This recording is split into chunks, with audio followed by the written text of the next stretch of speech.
Hello दोस्तों, आपका स्वागत है। उपन्यास के पिछले भाग में आपने जाना कि सुधा अपने विवाह की बात सुनकर काफ़ी दुखी और उदास रहने लगती है। सुधा अपने दिल को हल्का करने के लिए बिंती और चंदर के साथ पम्मी के वहाँ जाती है। सुधा पम्मी से अंग्रेज़ी कविता सुनाने के लिए कहती है। कविता सुनने के बाद सुधा और विचलित हो उठती है और वहाँ से वापस आ जाती है। अगले दिन सुधा की तबीयत बिगड़ जाती है। जब चंदर उसे देखने आता है तो सुधा चंदर पर गुस्सा करती है, लेकिन बाद में सुधा चंदर को मना लेती है। घर में पापा, बिंती और चंदर बैठकर सुधा के विवाह की तैयारियों की बातें करते हैं। अब आगे। चंदर को सबसे बड़ा संतोष था कि सुधा ठीक हो गई थी। बैसाख पूनों के एक दिन पहले ही से बिंती ने घर को इतना साफ कर डाला था कि घर चमक उठा था। यह बात तो दूसरी है कि स्टडी रूम की सफाई में बिंती ने चंदर के बहुत से कागज़ बुहार कर फेंक दिए थे और आंगन धोते वक्त उसने चंदर के कपड़ों को चींटों से तर कर दिया था। उसके बदले में चंदर ने बिंती को डांटा था और सुधा देख देख कर हंस रही थी और कह रही थी, तुम क्यों चिढ़ रहे हो? तुम्हें देखने थोड़े ही आ रही है हमारी सास। बैसाखी पूनों की सुबह डॉक्टर साहब और बुआ जी गाड़ी लेकर उनको लिवा लाने गए थे। चंदर बाहर बरामदे में बैठा अखबार पढ़ रहा था और सुधा अंदर कमरे में बैठी थी। अब 2 दिन उसे बहुत दब ढक कर रहना होगा। वह बाहर नहीं घूम सकती थी, क्योंकि जाने कैसे और कब उसकी सास आ जाए और देख ले। बुआ उसे समझा गई थी और उसने एक गंभीर आज्ञाकारी लड़की की तरह मान लिया था और अपने कमरे में चुपचाप बैठी थी। बिंती कढ़ी के लिए बेसन फेंट रही थी और महाराजी ने रसोई में दूध चढ़ा रखा था। सुधा चुपके से आई, किवाड़ की आड़ से देखा कि पापा और बुआ की मोटर आ तो नहीं रही है। जब देखा कि कोई नहीं है तो आकर चुप्पे से खड़ी हो गई और पीछे से चंदर के हाथ से अखबार ले लिया। चंदर ने पीछे देखा तो सुधा एक बच्चे की तरह मुस्कुरा दी और बोली, क्यों चंदर, हम ठीक है ना? ऐसे ही रहे ना? देखा, तुम्हारा कहना मानते हैं ना हम? हाँ सुधी, तभी तो हम तुमको इतना दुलार करते हैं। लेकिन चंदर, एक बार आज रो लेने दो, फिर उनके सामने नहीं रो सकेंगे। और सुधा का गला रुंध गया और आँख छलछला आई। छी सुधा, चंदर ने कहा। अच्छा नहीं, और झटके से सुधा ने आंसू पोंछ लिए। इतने में गेट पर किसी कार का भोंपू सुनाई पड़ा और सुधा भागी। अरे, ये तो पम्मी की कार है, चंदर बोला। सुधा रुक गई। पम्मी ने पोर्टिको में आकर कार रोकी। हेलो मेरे जुड़वा मित्र, क्या हाल है तुम लोगों का? और हाथ मिलाकर बेतकल्लुफ़ी से कुर्सी खींचकर बैठ गई। इन्हें अंदर ले चलो चंदर, वरना अभी वो लोग आते होंगे, सुधा बोली। नहीं, मुझे बहुत जल्दी है।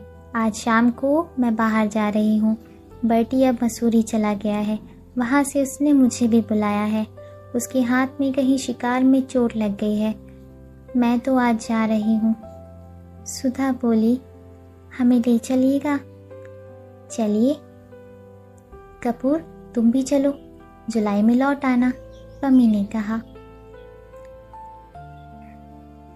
जब अगले साल हम लोगों की मित्रता की वर्षगांठ होगी तो मैं चलूँगा, चंदर ने कहा। अच्छा विदा, पम्मी बोली। चंदर और सुधा ने हाथ जोड़े तो पम्मी ने आगे बढ़कर सुधा का मुंह हथेलियों में उठाकर उसकी पलकें चूम ली और बोली, मुझे तुम्हारी पलकें बहुत अच्छी लगती हैं। अरे, इनमें आंसुओं का स्वाद है। अभी रोई थी क्या? सुधा छेप गई। चंदर के कंधे पर हाथ रखकर पम्मी ने कहा, कपूर, तुम खत ज़रूर लिखते रहना, चलते तो बड़ा अच्छा रहता। अच्छा, आप दोनों मित्रों का समय अच्छी तरह बीते। और पम्मी चल दी। थोड़ी देर में डॉक्टर साहब की कार आई। सुधा ने अपने कमरे के दरवाजे बंद कर लिए। बिंती ने सिर पर पल्ला ढक लिया और चंदर दौड़कर बाहर गया। डॉक्टर साहब के साथ जो सज्जन उतरे वह ठिगने से, गोरे से, गोल चेहरे के कुलीन सज्जन थे और खद्दर का कुर्ता और धोती पहने हुए थे। हाथ में एक छोटा सा सफरी बैग था। चंदर ने लेने को हाथ बढ़ाया तो हंसकर बोले, नहीं जी, क्या इतना सा बैग ले चलने में मेरा हाथ थक जाएगा? आप लोग तो खातिर करके मुझे महत्वपूर्ण बना देंगे। सब लोग स्टडी रूम में गए। वहीं डॉक्टर शुक्ला ने परिचय कराया, ये हमारे शिष्य और लड़के, प्रांत के होनहार अर्थशास्त्री चंद्र कुमार कपूर, और आप शाहजहांपुर के प्रसिद्ध कांग्रेसी कार्यकर्ता और म्युनिसिपल कमिश्नर श्री शंकर लाल मिश्र। अब तू नहा ले शंकरी, वे चाय ठंडा गई हैं। बुआ जी ने आकर कहा। आज बुआ जी ने बहुत दिनों पहले की बूटीदार साड़ी पहन रखी थी और शायद वह खुश थी क्योंकि बिंती को डांट नहीं रही थी। नहीं, मैं वोटिंग रूम में नहा चुका, चाय मैं पीता नहीं, खाना ही तैयार कराइए। और घड़ी देखकर शंकर बाबू बोले, मुझे ज़रा स्वराज्य भवन जाना है और 2 बजे की गाड़ी से वापस चले जाना है और शायद उधर से ही चला जाऊंगा। उन्होंने बहुत मीठे स्वर में मुस्कुराते हुए कहा, यह तो अच्छा नहीं लगता कि आप आए भी और कुछ रुके नहीं। डॉक्टर शुक्ला बोले, हाँ, मैं खुद रुकना चाहता था लेकिन माँ जी की तबीयत ठीक नहीं है। कैलाश भी कानपुर गया हुआ है, मुझे जल्दी जाना चाहिए। बिंती ने लाकर थाली रखी। चंदर ने आश्चर्य से डॉक्टर साहब की ओर देखा। वे हंसकर बोले, भाई, यह लोग हमारी तरह छूत पात नहीं मानते। शंकर तुम्हारे संप्रदाय के हैं, यहीं कच्चा खाना खा लेंगे। इन्हें ब्राह्मण कहत के हैं, ये तो क्रिस्तान है, हमरो धर्म बिगाड़िन हिया आए के। बुआ जी बोली। बुआ जी ने ही शादी तय कराई थी, लड़का बताया था और दूर के रिश्ते से वह कैलाश और शंकर की भाभी लगती थी। शंकर बाबू ने हाथ धोए और कुर्सी खींच कर बैठ गए। चंदर की ओर देखकर बोले, आइए होनहार डॉक्टर साहब, आप तो मेरे साथ खा सकते हैं। नहीं, आप खाइए, चंदर ने तकल्लुफ करते हुए कहा। अजी वाह, मैं ब्राह्मण हूँ शुद्ध, मेरे साथ खाकर आपको जल्दी मोक्ष मिल जाएगा। कहीं हाथ में तरकारी लगी रह गई तो आपके लिए स्वर्ग का फाटक फौरन खुल जाएगा। खाओ। 2 कौर खाने के बाद शंकर बाबू ने बुआ जी से कहा, यही बहू है जो लड़की थाली रख गई? अरे राम, कहो वो तो हमारी छोरी है बिंती, पहचानते न? पिछले साल तो मुन्नी के विवाह में देखे हो वो। बुआ जी बोली। शंकर बाबू कैलाश से काफ़ी बड़े थे लेकिन देखने में बहुत बड़े नहीं लगते थे। खाते पीते बोले, डॉक्टर साहब, लड़की से कहिए रोटी दे जाए, मैं इसी तरह देख लूँगा और ज़्यादा तड़क भड़क की कोई ज़रूरत नहीं। डॉक्टर साहब ने बुआ जी को इशारा किया और वह उठकर चली गई। थोड़ी देर में सुधा आई, सादी सफ़ेद धोती पहने, हाथ में रोटी लिए दरवाजे पर आकर हिचकी, फिर आकर चंदर से बोली, रोटी लोगे? और बिना चंदर की आवाज़ सुने रोटी चंदर के आगे रख कर बोली, और क्या चाहिए? मुझे कढ़ी चाहिए। शंकर बाबू ने कहा। सुधा गई और कढ़ी ले आई, शंकर बाबू के सामने रख दी। शंकर बाबू ने आंखें उठाकर सुधा की ओर देखा। सुधा ने निगाहें नीची कर ली और चली गई। बहुत अच्छी है लड़की, शंकर बाबू ने कहा। इतनी पढ़ी लिखी लड़की में इतनी शर्म लिहाज नहीं मिलती। सचमुच जैसे आपकी एक ही लड़की थी, आपने उसे खूब बनाया है। कैलाश के बिल्कुल योग्य लड़की है। यह तो कहिए डॉक्टर साहब की शिष्टा प्रबल होती है, वरना हमारा कहाँ सौभाग्य था। जब से मेरी पत्नी मरी तभी से माताजी कैलाश के विवाह की जिद कर रही हैं। कैलाश अंतरजातीय विवाह करना चाहता था, लेकिन हमें तो अपनी जाति में ही इतना अच्छा संबंध मिल गया। तो तोहरे अबहिन कौन बैस हवा लग गई, तूहो काहे नाही बहुरिया ले आउते। सुधा के अकेल मन न लगी, बुआ जी बोली। शंकर बाबू कुछ नहीं बोले। खाना खाकर उन्होंने हाथ धोए और घड़ी देखी। अब थोड़ा सो लूं या जाने दीजिए, आइए बात ही करें हम और आप, उन्होंने चंदर से कहा। 1 बजे तक चंदर शंकर बाबू से बातें करता रहा और डॉक्टर साहब और सुधा वगैरह खाना खाते रहे। शंकर बाबू बहुत हंसमुख थे और बहुत बातों ने भी। चंदर को तो कैलाश से भी ज़्यादा शंकर बाबू पसंद आए। बातें करने से मालूम हुआ कि शंकर बाबू की आयु अभी 30 वर्ष से अधिक की नहीं है। एक 5 वर्ष का बच्चा है और उसी के होने में उनकी पत्नी मर गई। अब वह विवाह नहीं करेंगे। वह गांधीवादी हैं, कांग्रेस के प्रमुख स्थानीय कार्यकर्ता हैं और म्युनिसिपल कमिश्नर हैं। घर के जमींदार हैं। कैलाश बरेली में पढ़ता था। अब भी कैलाश का कोई इरादा किसी प्रकार की नौकरी या व्यापार करने का नहीं है। वह मजदूरों के लिए साप्ताहिक पत्र निकालने का इरादा कर रहा है। वह सुधा को बजाय घर पर रखने के अपने साथ रखेगा, क्योंकि वह सुधा को आगे पढ़ाना चाहता है। सुधा को राजनीतिक क्षेत्र में ले जाना चाहता है। बीच में एक बार बिनती आई और उसने चंदर को बुलाया। चंदर बाहर गया तो बिनती ने कहा, दीदी पूछ रही हैं ये कितनी देर में जाएंगे। क्यों? कह रही हैं अब चंदर को याद थोड़ी ही है कि सुधा भी इसी घर में है, उन्हीं से बातें कर रहे हैं। चंदर हंस दिया और कुछ नहीं कहा। बिनती बोली, ये लोग तो बहुत अच्छे हैं।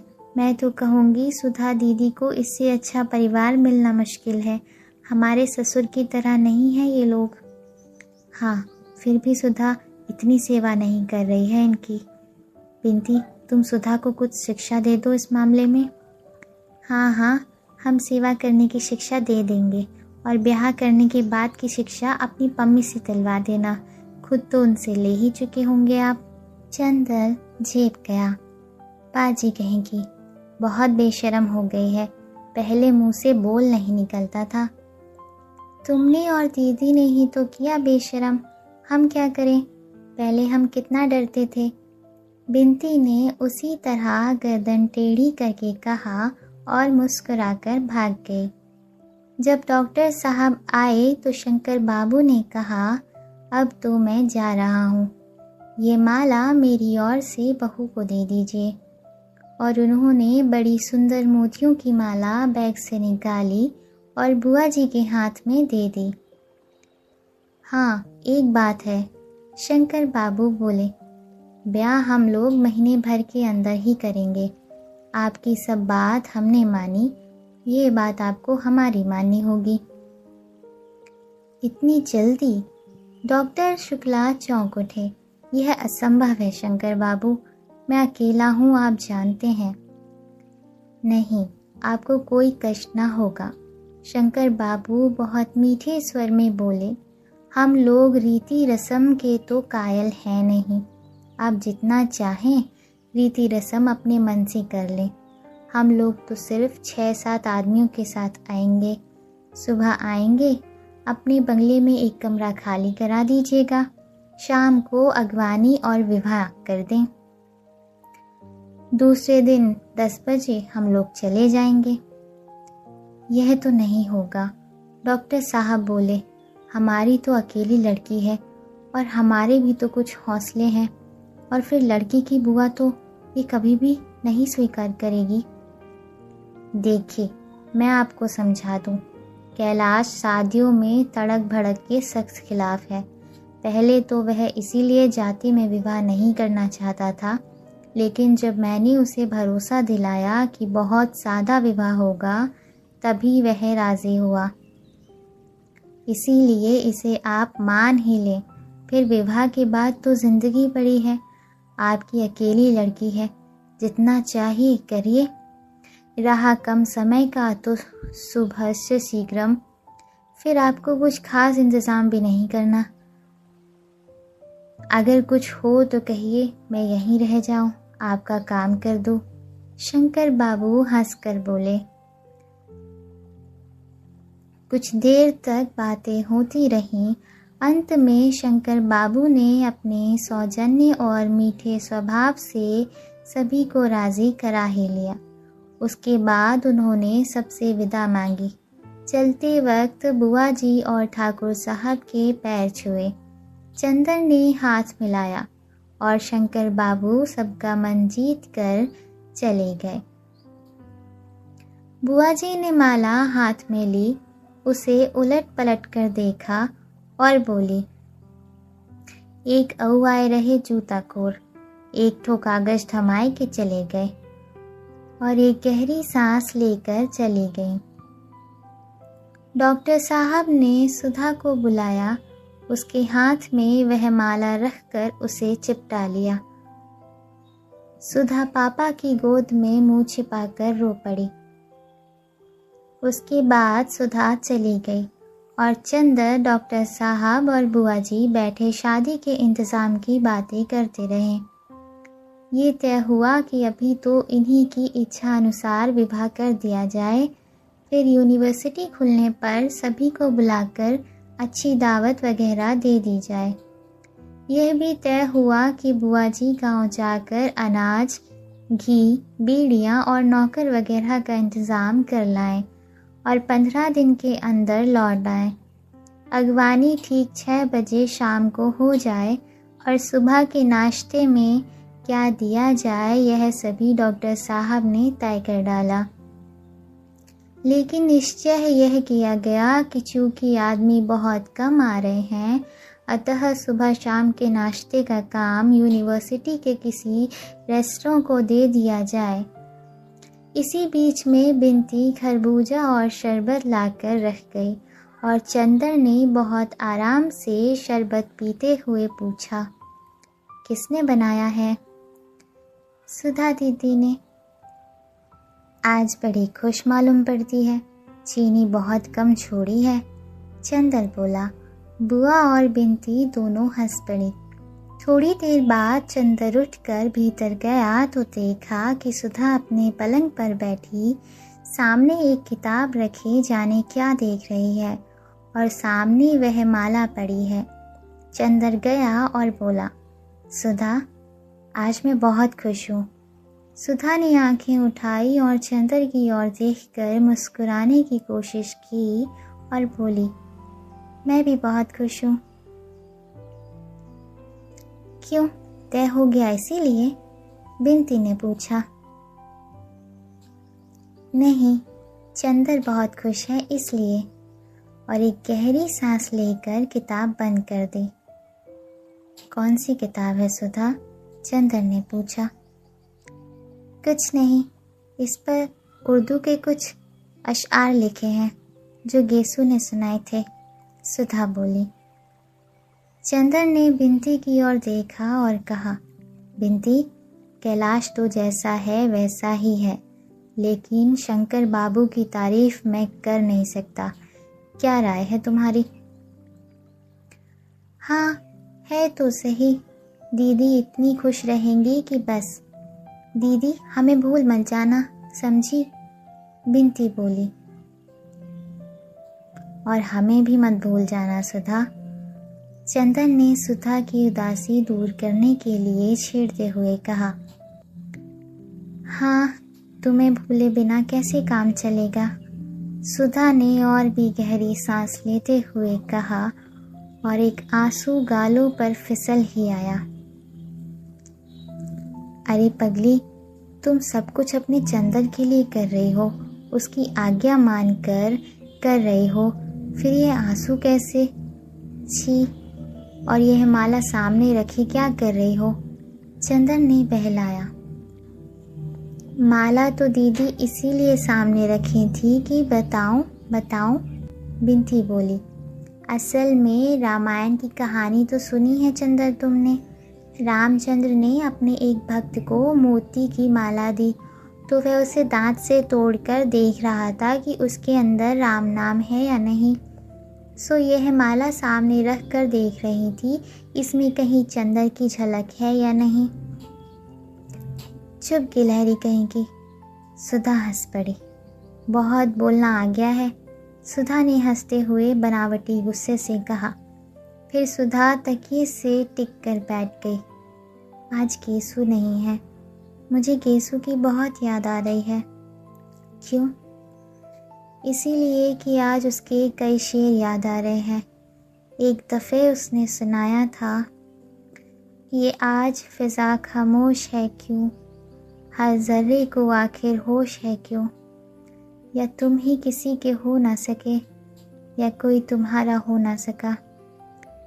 इसी की अंतिम पंक्ति है, मौजें भी हमारी हो ना सकी, तूफ़ान भी हमारा हो ना सका। वाह, ये पंक्ति बहुत अच्छी है, चंदर ने कहा। आज केसू होती तो बहुत सी बातें करते, सुधा बोली। देखो चंदर, ज़िंदगी भी क्या तय होती है, आदमी क्या सोचता है और क्या हो जाता है। आज से 3-4 महीने पहले मैंने क्या सोचा था। क्लासरूम से भागकर हम लोग पेड़ के नीचे लेटकर बातें करते थे, तो मैं ये हमेशा कहती थी कि मैं शादी नहीं करूँगी, पापा को समझा लूँगी। उस दिन क्या मालूम था कि इतनी जल्दी जुए के नीचे गर्दन डाल देनी होगी और पापा को भी जीत कर किसी दूसरे से हार जाना होगा। अभी उसकी तय भी नहीं हुई और महीने भर बाद मेरी। सुधा थोड़ी देर चुप रही और फिर और दूसरी बात उसकी जो मैंने तुम्हें बताई थी। उसने कहा था जब किसी के कदम हट जाते हैं सिर के नीचे से, तब मालूम होता है कि हम किसका सपना देख रहे थे। पहले हमें भी नहीं मालूम होता था कि हमारे सिर किसके कदमों पर झुक चुके हैं। याद है मैंने तुम्हें बताया था, तुमने पूछा था। याद है, चंदर ने कहा।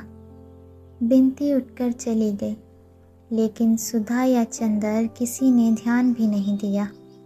चंदर बोला, लेकिन सुधा, इन सब बातों को सोचने से क्या फ़ायदा, आगे का रास्ता सामने है, पढ़ो। हाँ, सो तो है ही देवता मेरे, कभी कभी जाने कितनी पुरानी बातें मन में आ ही जाती हैं और मन करता है कि मैं सोचती ही जाऊं। जाने क्यों मन को बड़ा संतोष मिलता है। और चंदर, जब मैं वहाँ रहूँगी तुमसे दूर, तो इन्हीं स्मृतियों के अलावा और क्या शेष रहेगा। तुम्हें वह दिन याद है जब मैं गेसू के यहाँ नहीं जा पाई थी और उस स्थान पर हम लोगों में झगड़ा हो गया था। चंदर, वह सब कुछ है, लेकिन मैं लड़ूंगी झगड़ूंगी किससे वहाँ। चंदर एक फीकी सी हंसी हंसकर बोला, अब क्या जन्म भर बच्ची ही बनी रहोगी। हाँ चंदर, चाहती तो यही थी, लेकिन ज़िंदगी तो ज़बरदस्ती सब कुछ छीन लेती है और बदले में कुछ भी नहीं देती। आओ चलो लॉन पर चलें, शाम को तुमसे बातें ही करेंगे। उसके बाद सुधा रात को 8 बजे उठी, जब बुआ तैयार होकर स्टेशन जा रही थी और ड्राइवर मोटर निकाल रहा था और उदास टिमटिमाते हुए सितारों ने देखा कि चंदर और सुधा दोनों की आंखों में आंसुओं की अवशेष नमी झिलमिला रही थी। उठते हुए सुधा ने क्षण भर चंदर की ओर देखा। चंदर ने सिर झुका लिया और बहुत उदास आवाज़ में कहा, चलो सुधा, बहुत देर कर दी हम लोगों ने। 15 दिन बाद बुआ आई तो उन्होंने घर की शक्ल ही बदल दी। दरवाजे पर और बरसाती में हल्दी के हाथों की छाप लग गई थी। कमरों का सभी सामान हटाकर दरियां बिछा दी गई और सबसे अंदर वाले कमरे में सुधा का सब सामान रख दिया गया। स्टडी रूम की सभी किताबें समेट दी गईं और वहाँ एक बड़ी सी मशीन लाकर रख दी गई।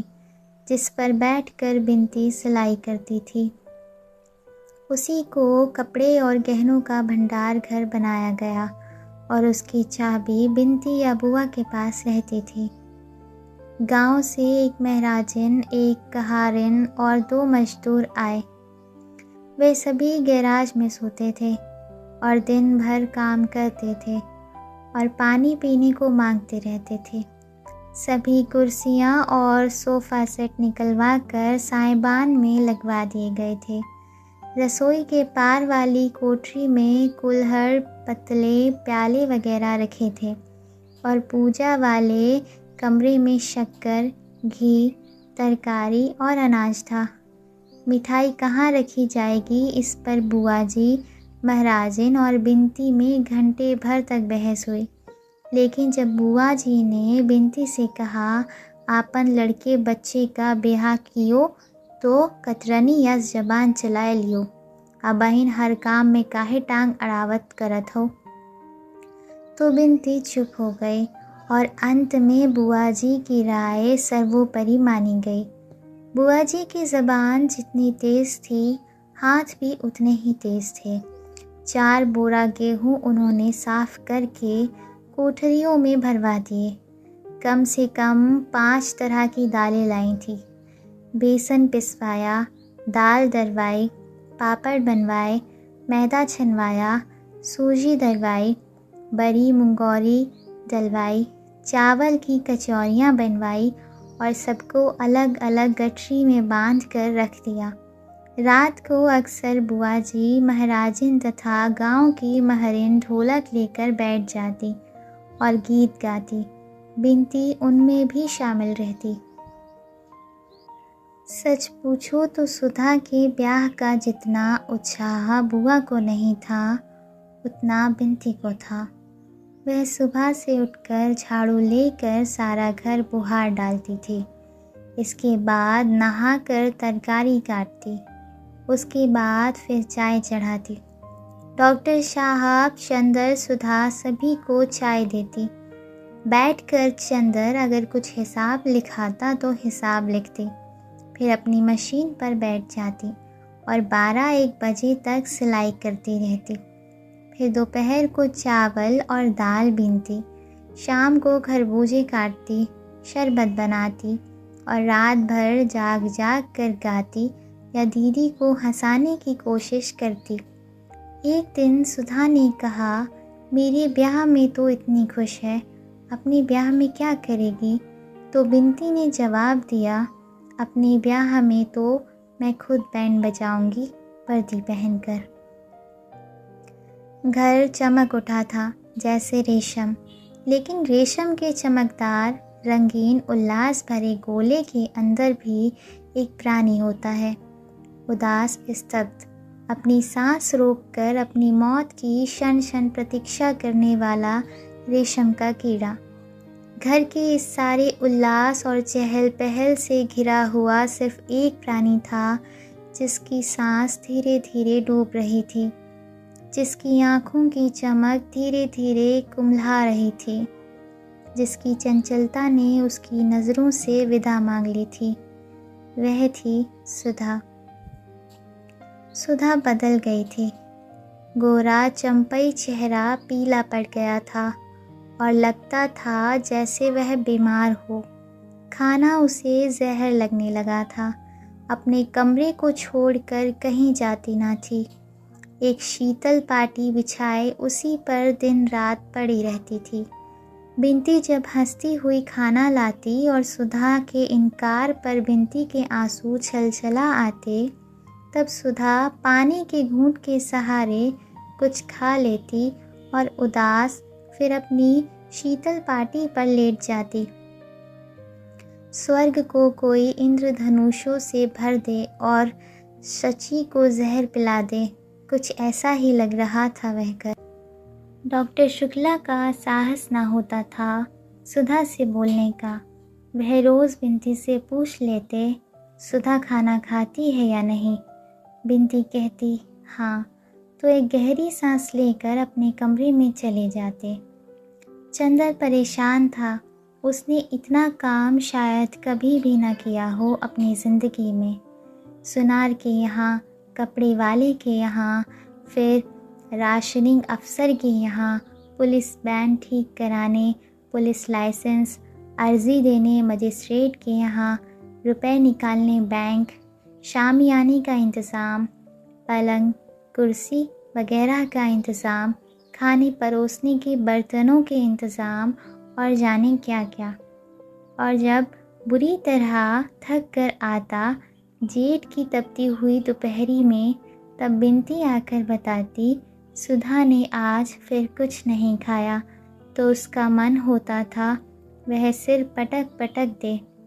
वह सुधा के पास जाता, सुधा आंसू पोंछ कर बैठती, एक टूटी फूटी मुस्कान से चंदर का स्वागत करती। चंदर उससे पूछता, खाती क्यों नहीं? खाती तो हूँ चंदर, इससे ज़्यादा गर्मियों में मैं कभी नहीं खाती थी, सुधा कहती और इतने दृढ़ स्वर से कि चंदर से कुछ प्रतिवाद नहीं करते बनता। अब बाहरी काम लगभग समाप्त हो गए थे। वैसे तो सभी जगह हल्दी छिड़क कर पत्र रवाना किए जा चुके थे, लेकिन निमंत्रण पत्र भी बहुत सुंदर छप कर आए थे। हालांकि कुछ देर हो गई थी ब्याह को, अब कुल 7 दिन बचे थे। चंदर सुबह 10 बजे एक डिब्बे में निमंत्रण पत्र और लिफाफा भरे हुए आया और स्टडी रूम में बैठ गया। बिनती बैठी हुई कुछ सिल रही थी। सुधा कहाँ है? उसे बुला लाओ। सुधा आई। सूजी आंखें, सूखे होठ, रूखे बाल, मैली धोती, निष्प्राण चेहरा और बीमार चाल। हाथ में पंखा लिए थी। आई और चंदर के पास बैठ गई। कहो, क्या कराए चंदर? अब कितना इंतज़ाम बाकी है? अब सब हो गया सुधा रानी। आज तो पैर जवाब दे रहे हैं। साइकिल चलाते चलाते पैर में जैसे गांठें पड़ गई हों। चंदर ने कार्ड फैलाते हुए कहा, शादी तुम्हारी होगी और जान मेरी निकली जा रही है मेहनत से। हाँ चंदर, इतना उत्साह तो और किसी को नहीं है मेरी शादी का, सुधा ने कहा और बहुत दुलार से बोली। लाओ, पैर दबा दो तुम्हारे। अरे पागल हो गई? चंदर ने अपने पैर उठाकर ऊपर रख लिए। हाँ चंदर, गहरी सांस लेते हुए सुधा बोली। अब मेरा अधिकार भी क्या है तुम्हारे पैर छूने का? क्षमा करना, मैं भूल गई थी कि मैं पुरानी सुधा नहीं हूँ। और टप से 2 आंसू गिर पड़े। सुधा ने पंखे की आट कर आंखें पोंछ ली। तुम तो बुरा मान गए सुधा, चंदर ने पैर नीचे रखते हुए कहा। नहीं चंदर, अब बुरा भला मानने के दिन बीत गए। अब गैरों की बात का भी बुरा भला नहीं मान पाऊंगी, फिर घर के लोगों की बातों का बुरा भला क्या? छोड़ो ये सब बातें। ये क्या निमंत्रण पत्र है? देखें। चंदर ने एक निमंत्रण पत्र उठाया, उसे लिफाफे में भरकर उस पर सुधा का नाम लिखकर कहा, लो, हमारी सुधा का ब्याह है, आइएगा ज़रूर। सुधा ने निमंत्रण पत्र ले लिया। अच्छा, एक फीकी हंसी हंसकर बोली। अच्छा, अगर हमारे पतिदेव ने आज्ञा दे दी तो आऊँगी आपके यहाँ, उनका भी नाम लिख दीजिए, वरना बुरा ना मान जाए। और सुधा उठ खड़ी हुई। कहाँ चली? चंदर ने पूछा।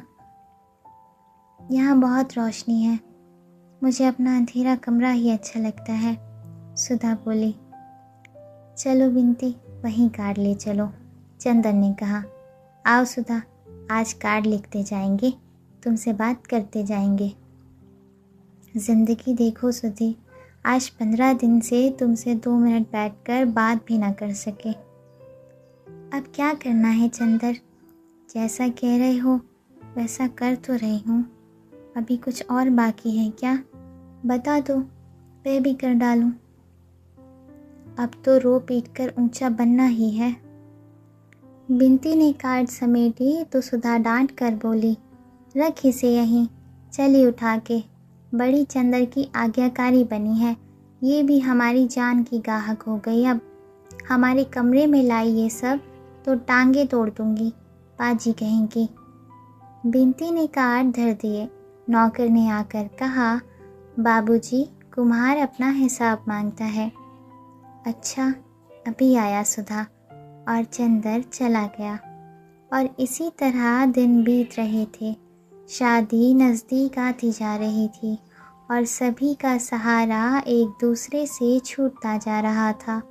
सुधा के मन पर जो कुछ भी धीरे धीरे मरघट की उदासी की तरह बैठता जा रहा था और चंदर अपने प्यार से, अपनी मुस्कानों से, अपने आंसुओं से धो लेने के लिए व्याकुल हो उठता।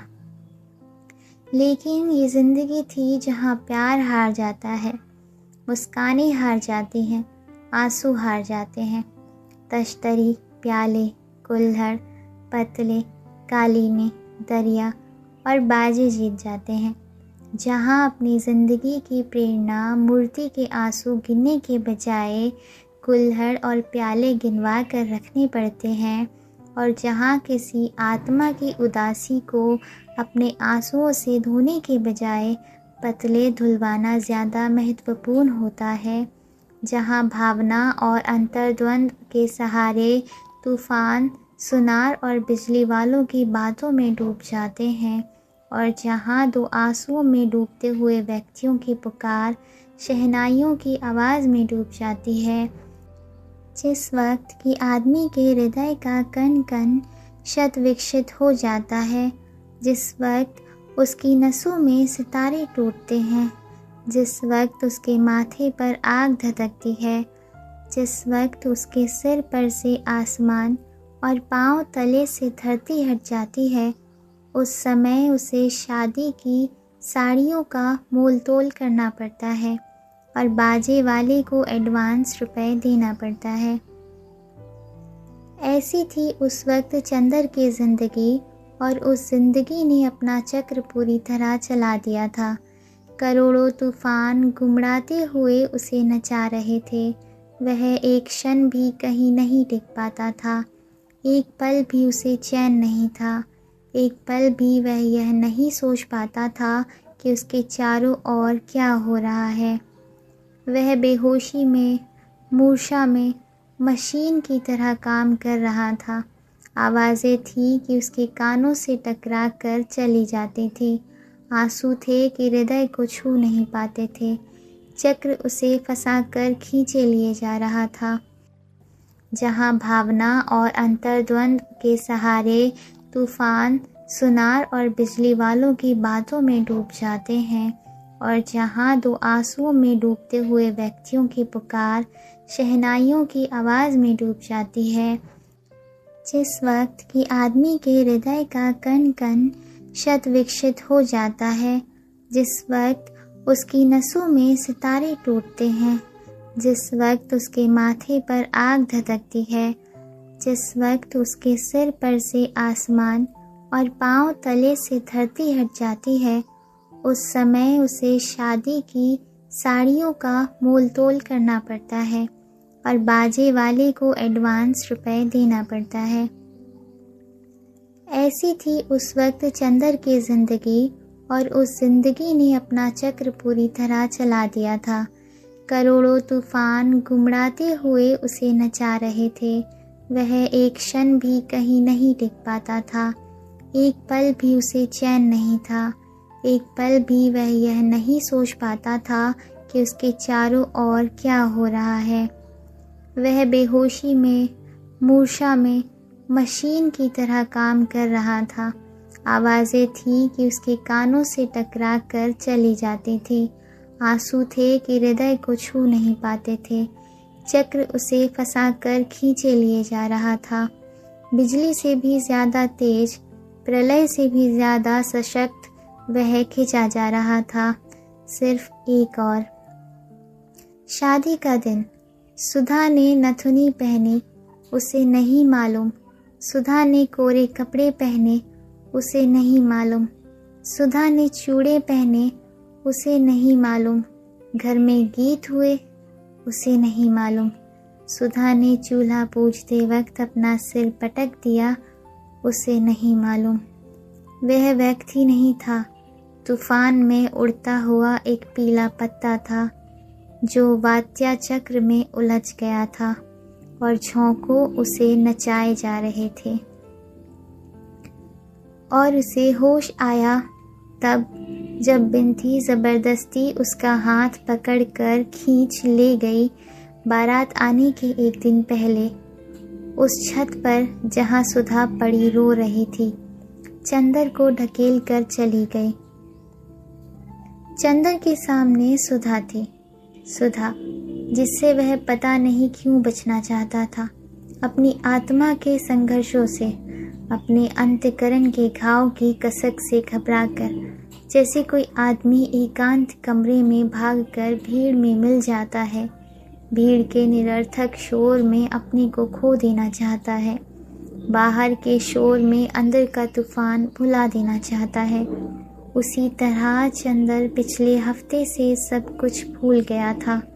उसे सिर्फ एक चीज़ याद रहती थी, शादी का प्रबंध। सुबह से लेकर सोने के वक्त तक वह इतना काम कर डालना चाहता था कि उसे एक क्षण भी बैठने का मौका ना मिले, और सोने से पहले वो इतना थक जाए, इतना चूर चूर हो जाए कि लेटते ही नींद उसे जकड़ ले और उसे बेहोश कर दे।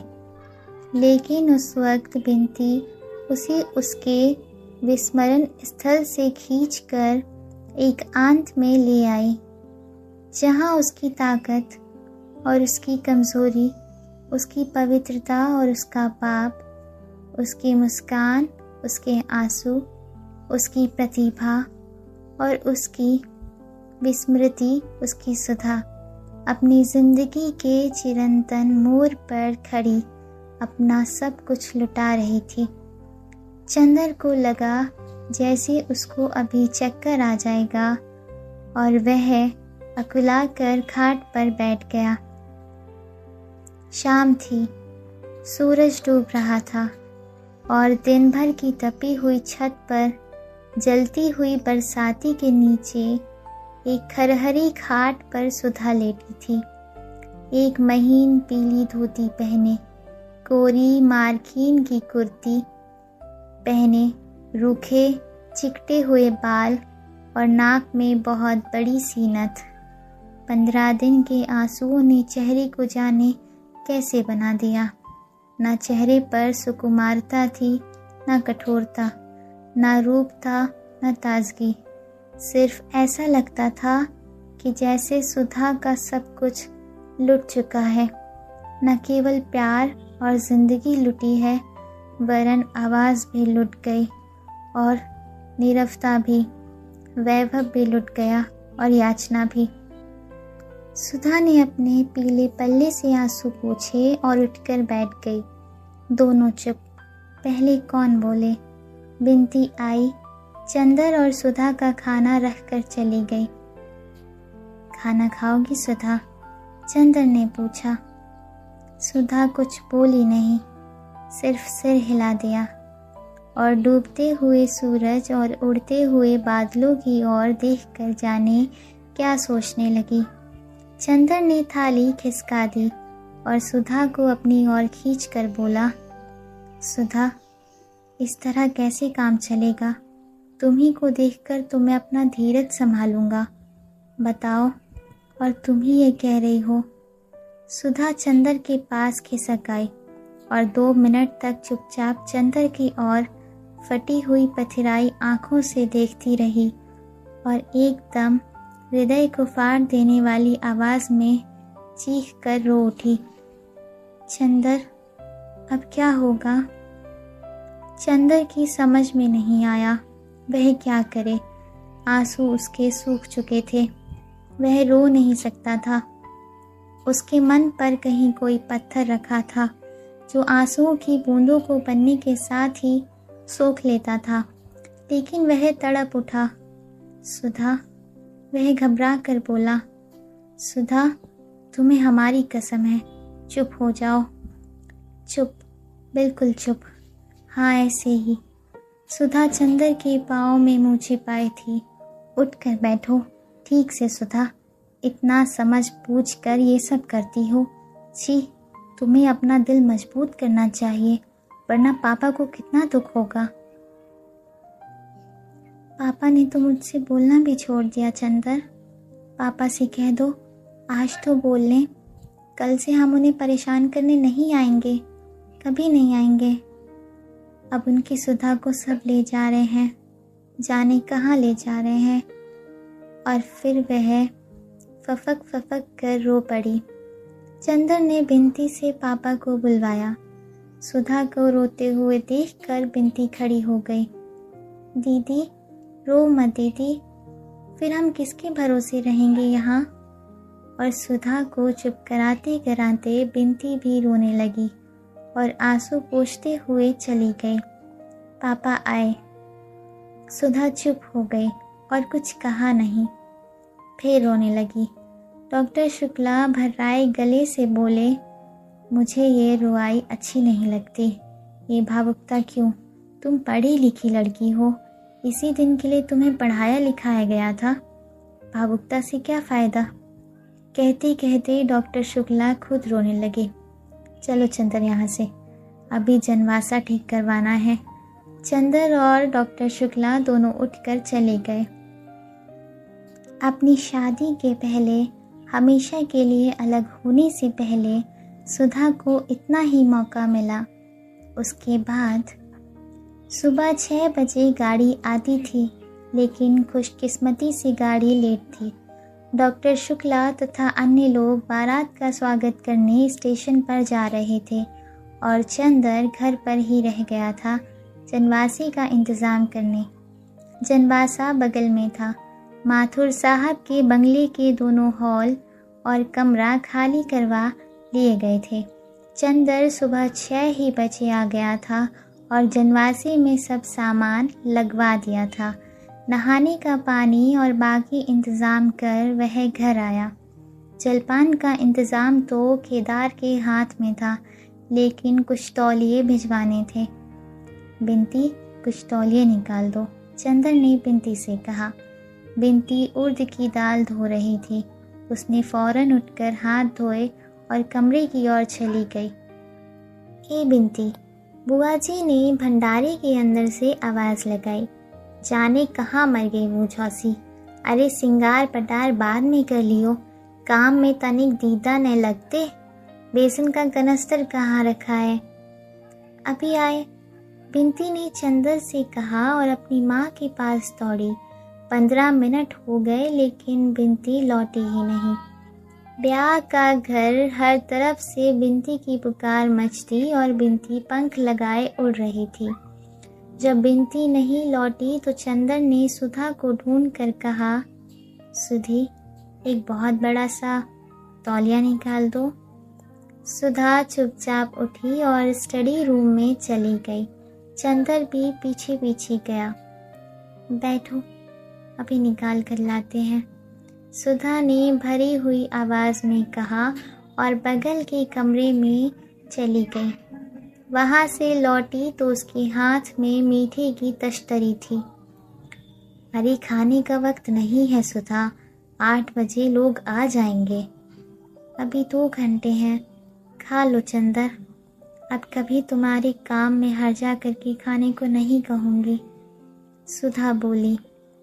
चंदर चुप। याद है चंदर, इसी जगह आंचल में छिपाकर नान खटाई लाई थी। आओ, आज अपने हाथ से खिला दूं, कल ये हाथ पराए हो जाएंगे। और सुधा ने एक इमरती तोड़कर चंदर के मुंह में दे दी। चंदर की आंखों में 2 आंसू छलक आए। सुधा ने अपने हाथ से आंसू पोंछ दिए और बोली, चंदर, घर में कोई खाने का ख्याल करने वाला नहीं है, खाते पीते जाना। तुम्हें हमारी कसम है, मैं शाहजहांपुर से लौटकर आऊँगी तो दुबले मत मिलना। चंदर कुछ बोला नहीं, आंसू बहते गए। सुधा खिलाती गई। वह खाता गया। सुधा ने गिलास में पानी दिया। उसने हाथ धोया और जेब से रुमाल निकाला। क्यों, आज आंचल में हाथ नहीं पोंछोगे? सुधा बोली। चंदर ने आंचल हाथ में ले लिया और पलकों पर आंचल दबाकर फूट फूट कर रो पड़ा। छी चंदर, आज तो हम संभल गए हैं। हमने सब स्वीकार कर लिया चुपचाप। अब तुम कमज़ोर मत बनो। तुमने कहा था मैं शांत रहूं तो शांत हो गई। अब क्यों मुझे भी रुलाओगे? उठो। चंदर उठ खड़ा हुआ। सुधा ने एक पान चंदर के मुंह में देकर कत्था उसकी कमीज से लगा दिया। चंदर कुछ नहीं बोला। अरे आज तो लड़ लो चंदर, आज से ख़त्म कर देना। इतने में बिनती तौलिया ले आई। दीदी, इन्हें कुछ खिला दो, ये खा नहीं रहे हैं, बिनती ने कहा। खिला दिया। सुधा बोली। देखो चंदर, आज मैं नहीं रोऊंगी, लेकिन एक शर्त पर। तुम बराबर मेरे सामने रहना। मंडप में रहोगे ना? हाँ रहूँगा, चंदर ने आंसू पीते हुए कहा। कहीं चले मत जाना, मेरी आखिरी विनती है, सुधा बोली। चंदर तौलिया लेकर चला गया। चूँकि बारात में कुल 8 ही लोग थे, अतः घर की और माथुर साहब की 2 ही कारों से काम चल गया। जब ये लोग आए तो नाश्ते का सामान तैयार था और चंदर चुपचाप बैठा था। उसने फौरन सबका सामान लगवाया और सामान रखवा कर वह जा ही रहा था कि कैलाश ने पीछे से कंधे पर हाथ रख कर उसे पीछे घुमा लिया और गले से लग कर बोला, कहाँ चले कपूर साहब? नमस्ते, चलो पहले नाश्ता करो। और खींचकर वह चंदर को ले गया। अपनी बगल की मेज पर बिठाकर उसकी चाय अपने हाथ से बनाई और बोला, कुछ नाराज थे क्या कपूर? खत का जवाब क्यों नहीं देते थे? हम तो बराबर खत का जवाब देते रहे यार, कपूर चाय पीते हुए बोला। अच्छा, तो हम घूमते रहे इधर उधर, खत गड़बड़ हो गए होंगे। लो समोसा खाओ, कैलाश ने कहा। चंदर ने सिर हिलाया तो बोला, अरे वाह म्या, शादी तुम्हारी नहीं हो रही है, हमारी हो रही है, समझे? तुम क्यों तकल्लुफ़ कर रहे हो? अच्छा कपूर, काम तो तुम्हीं पर होगा सब। हाँ, कपूर बोला। बड़ा अफसोस है यार, जब हम लोग पहली दफ़ा मिले थे तो यह नहीं मालूम था कि तुम और डॉक्टर साहब इतना अच्छा इनाम दोगे अपने को बचाने का। हमारे लायक कोई काम हो तो बताओ। आपकी दुआ है, चंदन ने सिर झुकाकर कहा और सभी हंस पड़े। इतने में शंकर बाबू डॉक्टर साहब के साथ आए और सब लोग चुप हो गए। दिन भर के व्यवहार से चंदन ने देखा कि कैलाश भी उतना ही अच्छा हंसमुख और शालीन है जितने शंकर बाबू थे। वह उसे राजनीतिक क्षेत्र में जितना फौलादी लगा था, घरेलू ज़िंदगी में उतना ही अच्छा लगा। चंदन का मन खुशी से नाच उठा। सुधा की ओर से वह थोड़ा निश्चिंत हो गया। अब सुधा निभा ले जाएगी। वह मौका निकाल कर घर में गया। देखा सुधा को औरतें घेरे हुए बैठी हैं और महावर लगा रही हैं। बिनती कनस्तर में से घी निकाल रही थी। चंदर गया और बिनती की चोटी घसीट कर बोला, ओ गिलहरी, घी पी रही है क्या? बिनती ने दंग होकर चंदर की ओर देखा। आज तक कभी अच्छे भले में तो चंदर ने उसे नहीं चिढ़ाया था। आज क्या हो गया? आज जबकि पिछले 15 रोज से चंदर के होठ मुस्कुराना भूल गए। आंख फाड़ कर क्या देख रही है? कैलाश बहुत अच्छा लड़का है, बहुत अच्छा। अब सुधा बहुत सुखी रहेगी। कितना अच्छा होगा बिनती। हंसती क्यों नहीं गिलहरी? और चंदर ने बिनती की बाह में चुटकी काट ली। अच्छा, हमें दीदी समझाए क्या? अभी बताती हूँ। और घी भरे हाथ से चंदर की बाह पकड़कर बिंती ने जोर से घुमा दी। चंदर ने अपने को छुड़ाया और बिंती को चपत मारकर गुनगुनाता हुआ चला गया। बिंती ने कनस्तर के मुंह पर लगा घी पोंछा और मन में बोली, देवता और किसे कहते हैं। शाम को बारात चढ़ी। सादी सी बारात, सिर्फ एक बैंड था। कैलाश ने शेरवानी और पैजामा पहना था और टोपी। सिर्फ एक माला गले में पड़ी थी और हाथ में कंगन बंधा था। मोर पीछे किसी आदमी के हाथ में था। जयमाला की रस्म होने वाली थी, लेकिन बुआ जी ने स्पष्ट कर दिया कि हमारी लड़की कोई ऐसी वैसी नहीं कि ब्याह के पहले भरी बारात में मुँह खोल कर माला पहनाए। लेकिन घूंघट के मामले पर सुधा ने दृढ़ता से मना किया था। वह घूंघट बिल्कुल नहीं करेगी। अंत में पापा उसे लेकर मंडप में आए। घर का कामकाज निपट गया था। सभी लोग आंगन में बैठे थे। कामिनी, प्रभा, लीला सभी थी। एक और बाराती बैठे थे। सुधा शांत थी, लेकिन उसका मुंह ग्रहण के चंद्रमा की तरह निस्तेज था। मंडप का एक बल्ब खराब हो गया था और चंदर सामने खड़ा उसे बदल रहा था। सुधा ने जाते जाते चंदर को देखा और आंसू पोंछकर मुस्कुराने लगी और मुस्कुराकर फिर आंसू पोंछने लगी। कामिनी, प्रभा, लीला तमाम लड़कियां कैलाश पर फब्तियां कस रही थी। सुधा सिर झुकाए बैठी थी। पापा से उसने कहा, बिंती को हमारे पास भेज दो। बिंती आकर सुधा के पीछे बैठ गई। कैलाश ने आँख के इशारे से चंदर को बुलाया। चंदर जाकर पीछे बैठा तो कैलाश ने कहा, यार, यहाँ जो लोग खड़े हैं इनका परिचय तो बता दो चुपके से। चंदर ने सभी का परिचय बताया।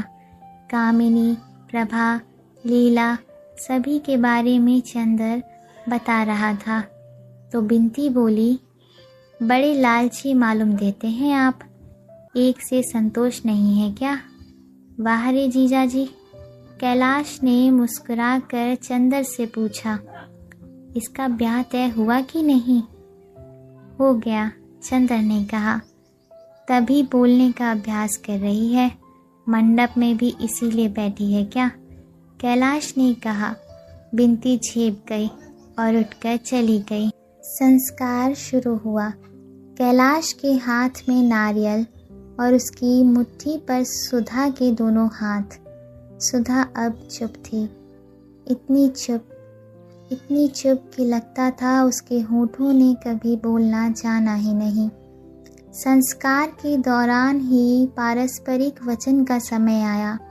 कैलाश ने सभी प्रतिज्ञाएं स्वयं कहीं। शंकर बाबू ने कहा, लड़की भी शिक्षित है और उसे भी स्वयं वचन करने होंगे। सुधा ने सिर हिला दिया। एक असंतोष की लहर सी बारातियों में फैल गई। चंदर ने बिंती को बुलाया। उसके कान में कहा, जाकर सुधा से कह दो कि पागलपन नहीं करते, इससे क्या फ़ायदा। बिंती ने जाकर बहुत धीरे से सुधा के कान में कहा। सुधा ने सिर उठाकर देखा। सामने बरामदे की सीढ़ियों पर चंदर बैठा हुआ, बड़ा चिंतित सा, कभी शंकर बाबू की ओर देखता और कभी सुधा की ओर। सुधा से उसकी निगाह मिली और वह सिहर सा उठा। सुधा क्षण भर उसकी ओर देखती रही। चंदर ने जाने क्या कहा और सुधा ने आंखों ही आंखों में उसे क्या जवाब दे दिया। उसके बाद सुधा नीचे रखे हुए पूजा के नारियल पर लगे हुए सिंदूर को देखती रही। फिर एक बार चंदर की ओर देखा। विचित्र सी थी वह निगाह, जिसमें कातरता नहीं थी, करुणा नहीं थी, आंसू नहीं थे, कमजोरी नहीं थी। था एक गंभीरतम विश्वास, एक उपमाहीन स्नेह, एक संपूर्णतम समर्पण। लगा जैसे वह कह रही हो, सचमुच तुम कह रहे हो।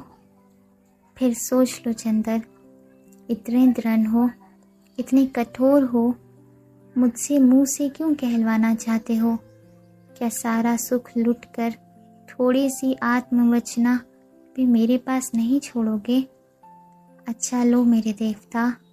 और उसने हार कर सिसकियों से सने स्वरों में अपने को कैलाश को समर्पित कर दिया, प्रतिज्ञाएं दोहरा दी और उसके बाद साड़ी का एक छोर खींचकर नथ की डोरी ठीक करने के बहाने आंसू पोंछ लिए, सांस ली और बगल में बैठी हुई बुआ जी से कहा, बुआ जी अब तो बैठा नहीं जाता, आंखों में जैसे किसी ने मिर्च भर दी हो।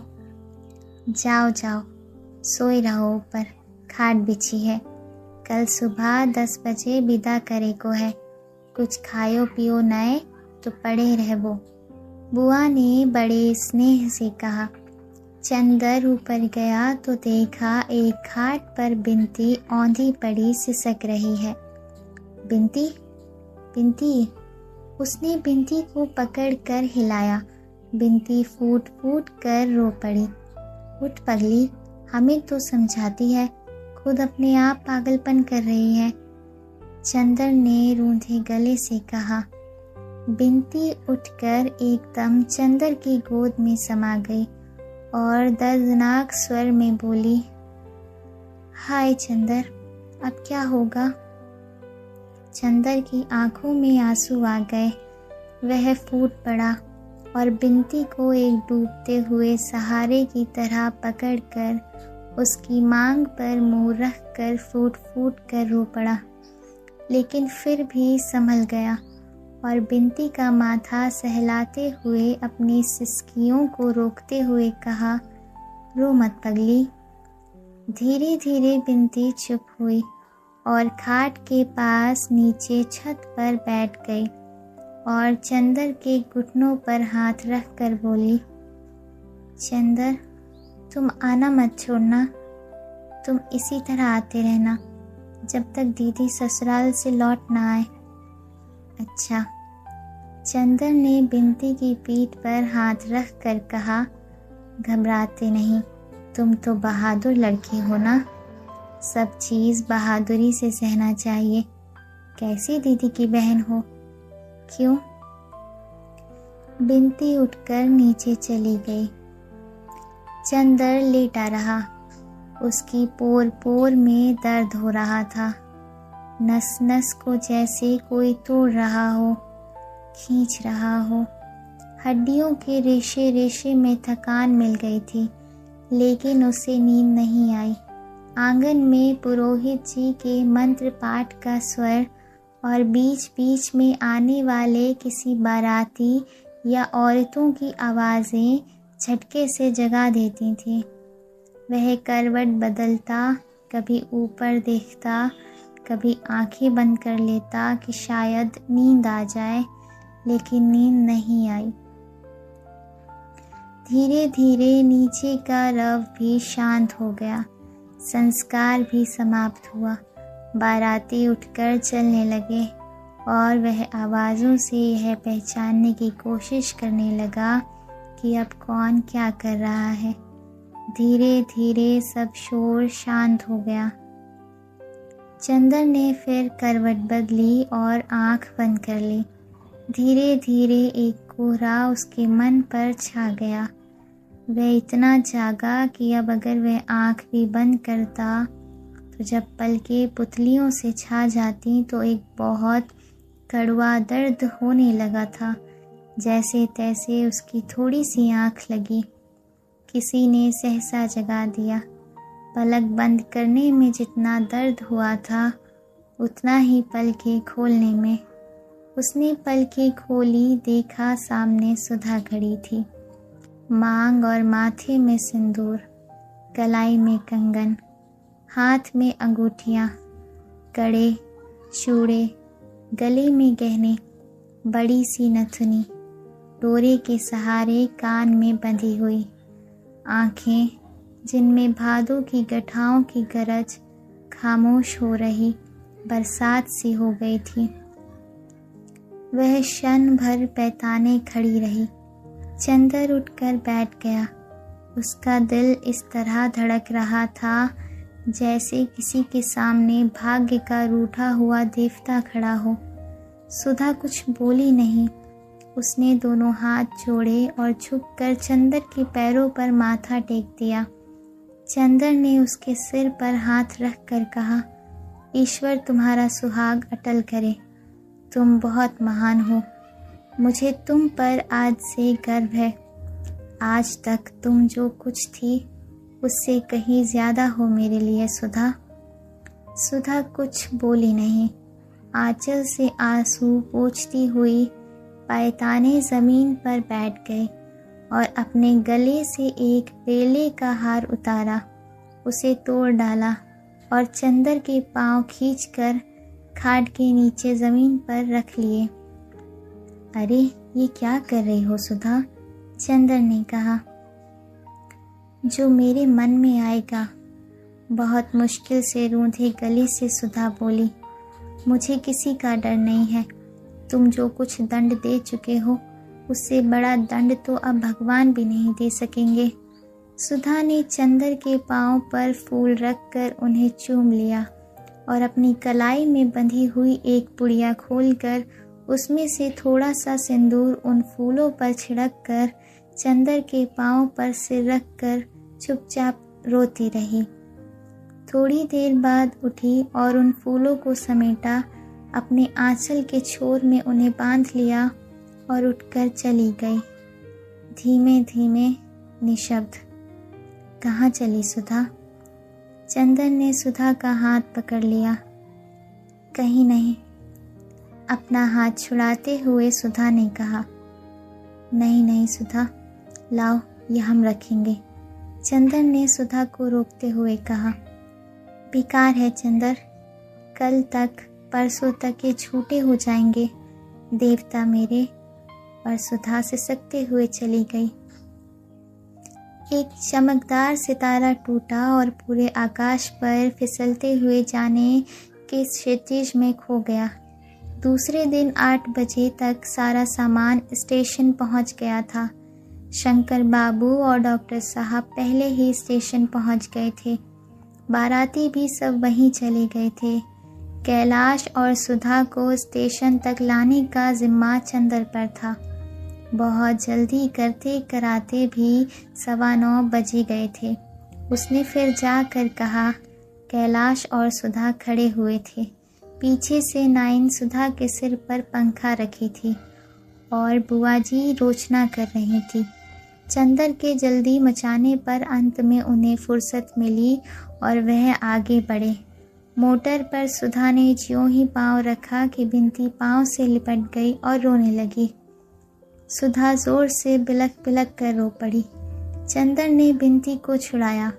सुधा पीछे बैठकर खिड़की पर मुंह रख कर सिसकती रही।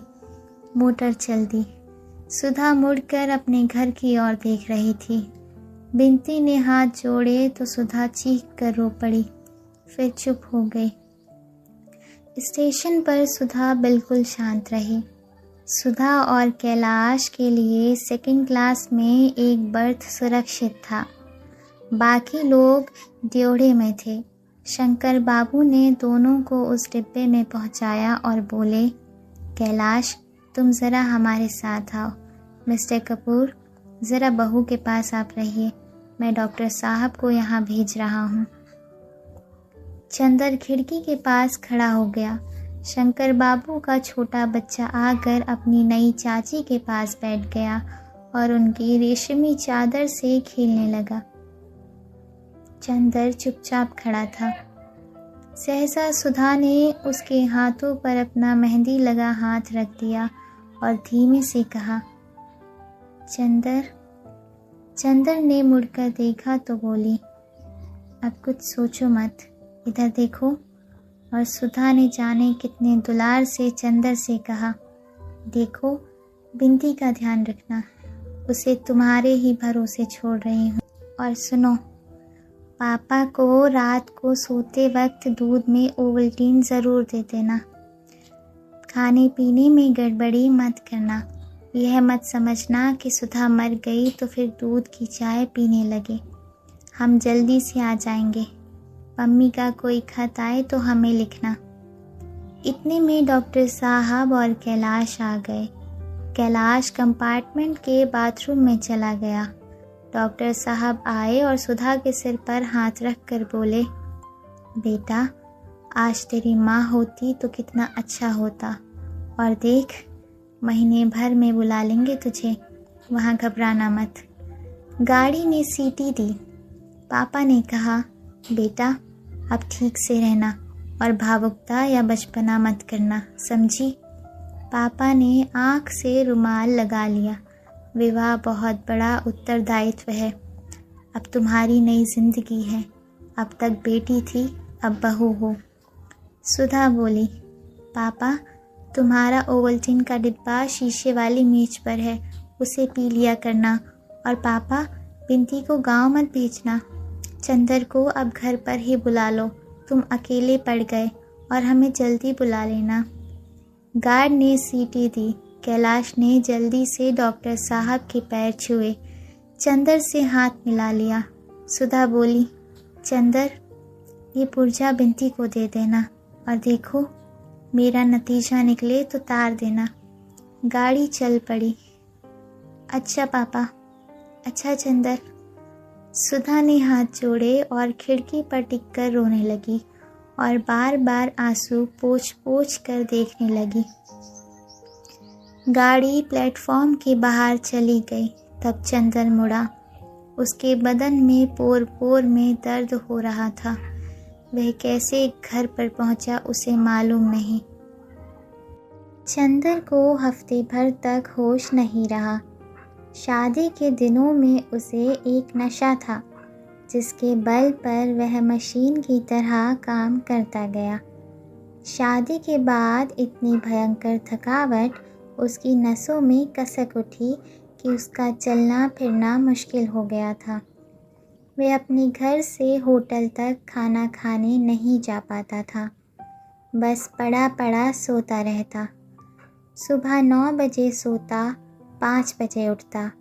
थोड़ी देर होटल में बैठकर फिर वापस आ जाता। चुपचाप छत पर लेटा रहता और फिर सो जाता। उसका मन एक उजड़े हुए नीड़ की तरह था जिसमें से विचार, अनुभूति, स्पंदन और रस के विहंगम कहीं दूर उड़ गए थे। लगता था जैसे वह सब कुछ भूल गया है। सुधा, बिंती, मम्मी, डॉक्टर साहब, रिसर्च, थीसिस, सभी कुछ। यह सब चीज़ें कभी कभी उसके मन में नाच जाती, लेकिन चंदर को ऐसा लगता कि यह किसी ऐसी दुनिया की चीज़ें हैं जिसको वह भूल गया है, जो उसके स्मृति पटल से मिट चुकी है। कोई ऐसी दुनिया जो कभी थी, कहीं थी, लेकिन किसी भयंकर जल प्रलय ने जिसका कण कण ध्वस्त कर दिया था। उसकी दुनिया अपनी छत तक सीमित थी। छत के चारों ओर की ऊंची दीवारों और उन 4 दीवारों से बंधे हुए आकाश के चौकोर टुकड़े तक ही उसके मन की उड़ान बंध गई थी। उजाला पाक था। पहले वह लुब्धक तारे की रोशनी देखता, फिर धीरे धीरे चांद की दूधिया रोशनी सफ़ेद कफन की तरह छा जाती और वह मन में थके हुए स्वर जैसे चांदनी को ओढ़ता हुआ सा कहता, सो जा मुर्दे, सो जा। छठे दिन उसका मन कुछ ठीक हुआ। थकावट जो एक केचुल की तरह उस पर छाई हुई थी, धीरे धीरे उतर गई और उसे लगा जैसे मन में कुछ टूटा हुआ सा दर्द कसक रहा है। यह दर्द क्यों है, कैसा है, ये उसकी कुछ समझ में नहीं आता था। 5 बजे थे, लेकिन धूप बिल्कुल नहीं थी। पीले उदास बादलों की एक झीनी तह ने ढलते हुए आषाढ़ के सूरज को ढक लिया था। हवा में एक ठंडक आ गई थी। लगता था कि झोंके किसी वर्षा के देश से आ रहे हैं। वह उठा, नहाया और बिंती के घर चल पड़ा। डॉक्टर शुक्ला लॉन पर हाथ में किताब लिए टहल रहे थे। 5 दिनों में जैसे वह बहुत बूढ़े हो गए थे। बहुत झुके हुए से, निस्तेज चेहरा, डबडबाई आँखें और चाल में जैसे उम्र थक गई हो। उन्होंने चंदर का स्वागत भी उस तरह नहीं किया जैसे पहले करते थे। सिर्फ इतना बोले, चंदर, 2 दफ़े ड्राइवर को भेजकर बुलाया तो मालूम हुआ तुम सो रहे हो। अब अपना सामान यहीं ले आओ। और वे बैठकर किताब उलट पलट कर देखने लगे। अभी तक वे बूढ़े थे, उनका व्यक्तित्व तरुण था। आज लगता था जैसे उनके व्यक्तित्व पर झुर्रियाँ पड़ने लगी हैं। उनके व्यक्तित्व की कमर भी झुक गई है। चंदर कुछ नहीं बोला, चुपचाप खड़ा रहा। सामने आकाश पर एक अजब सी जर्दी छा रही थी। डॉक्टर साहब ने किताब बंद की और बोले, सुना है कॉलेज के प्रिंसिपल आ गए हैं। जाऊं ज़रा उनसे तुम्हारे बारे में बात कराऊं। तुम जाओ, सुधा का खत आया है बिंती के पास। बुआ जी हैं? चंदर ने पूछा। नहीं, आज ही सुबह तो गई। हम लोग कितना रोकते रहे, लेकिन उन्हें कहीं और चैन ही नहीं पड़ता। बिंती को बड़ी मुश्किल से रोका मैंने और डॉक्टर साहब गैरेज की ओर चल पड़े। चंदर भीतर गया। सारा घर इतना सुनसान था, इतना भयंकर सन्नाटा था कि चंदर के रोए रोए खड़े हो गए। शायद मौत के बाद का घर भी इतना नीरव और इतना भयानक न लगता होगा जितना यह शादी के बाद का घर। सिर्फ रसोई से कुछ खटपट की आवाज़ आ रही थी। बिंती, चंदर ने पुकारा। बिंती चौके में थी। वह निकल आई। बिंती को देखते ही चंदर दंग हो गया। वह लड़की इतनी दुबली हो गई थी कि जैसे बीमार हो। रो रो कर उसकी आंखें सूज गई थी और होठ मूठे पड़ गए थे। चंदर को देखते ही उसने कढ़ाई उतार कर नीचे रख दी और बिखरी हुई लटें सुधार कर आंचल ठीक कर बाहर निकल आई। कमरे से खींचकर एक चौकी आंगन में डालकर चंदर से बहुत उदास स्वर में बोली, बैठिए। घर कितना सूना लग रहा है बिंती। तुम अकेले कैसे रहती होगी? चंदर ने कहा। बिंती की आंखों में आंसू छलछला आए। बिंती, रोती क्यों हो? छी, मुझे देखो, मैं कैसे पत्थर बन गया हूँ। क्यों, तुम तो इतनी अच्छी लड़की हो। चंदर ने बिंती के कंधे पर हाथ रख कर कहा। बिंती ने आंसू भरी पलकें चंदर की ओर उठाई और बड़े ही कातर स्वर में कहा, आप देवता हो सकते हैं, लेकिन हर एक तो देवता नहीं है। फिर आपने कहा था आप आएंगे बराबर। पिछले हफ्ते से आए भी नहीं और ये भी नहीं सोचा कि हमारा क्या हाल होगा। रोज़ सुबह शाम कोई भी आता तो हम दौड़ कर देखते कि आप आए हैं या नहीं। दीदी आपकी थी, बस उन तक आपका रिश्ता था। हम तो आपके कोई नहीं हैं। नहीं बिंती, इतनी थक गए थे कि हम कहीं आने जाने की हिम्मत ही नहीं पड़ती थी। बुआ जी को जाने क्यों दिया तुमने? उन्हें रोक लेती। चंदर ने कहा। अरे, वह थी तो रोने भी नहीं देती थी। मैं 2-3 दिन तक रोई तो मुझ पर बहुत बिगड़ी और महाराजन से बोली, हमने तो ऐसी लड़की ही नहीं देखी। बड़ी बहन का ब्याह हो गया तो मारे जलन के दिन रात आंसू बहा बहा कर अमंगल बनाती है। जब वक़्त आएगा तभी शादी करेंगे कि अभी ही किसी के साथ निकाल दूँ। बिंती ने एक गहरी सांस लेकर कहा, आप समझ नहीं सकते कि ज़िंदगी कितनी ख़राब है। अब तो हमारी तबीयत होती है कि मर जाएं। अभी तक दीदी थी, सहारा दिए रहती थी, हिम्मत बंधाए रहती थी। अब तो कोई नहीं है हमारा।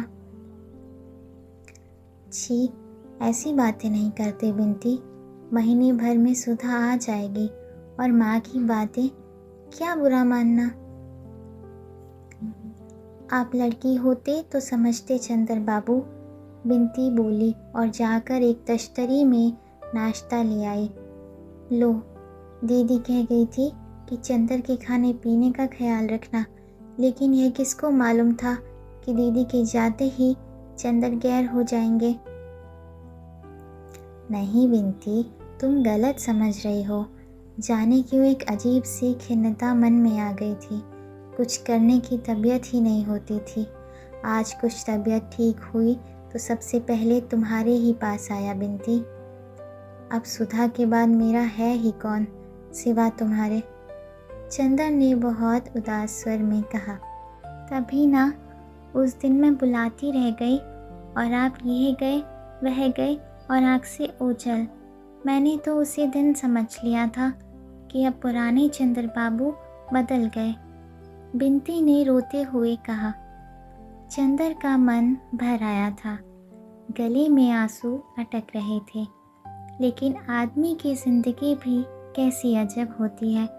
वह रो भी नहीं सकता था, माथे पर दुख की रेखा भी छलकने नहीं दे सकता था, इसलिए कि सामने कोई ऐसा था जो खुद दुखी था और सुधा की थाती होने के नाते बिनती को समझाना उसका पहला कर्तव्य था।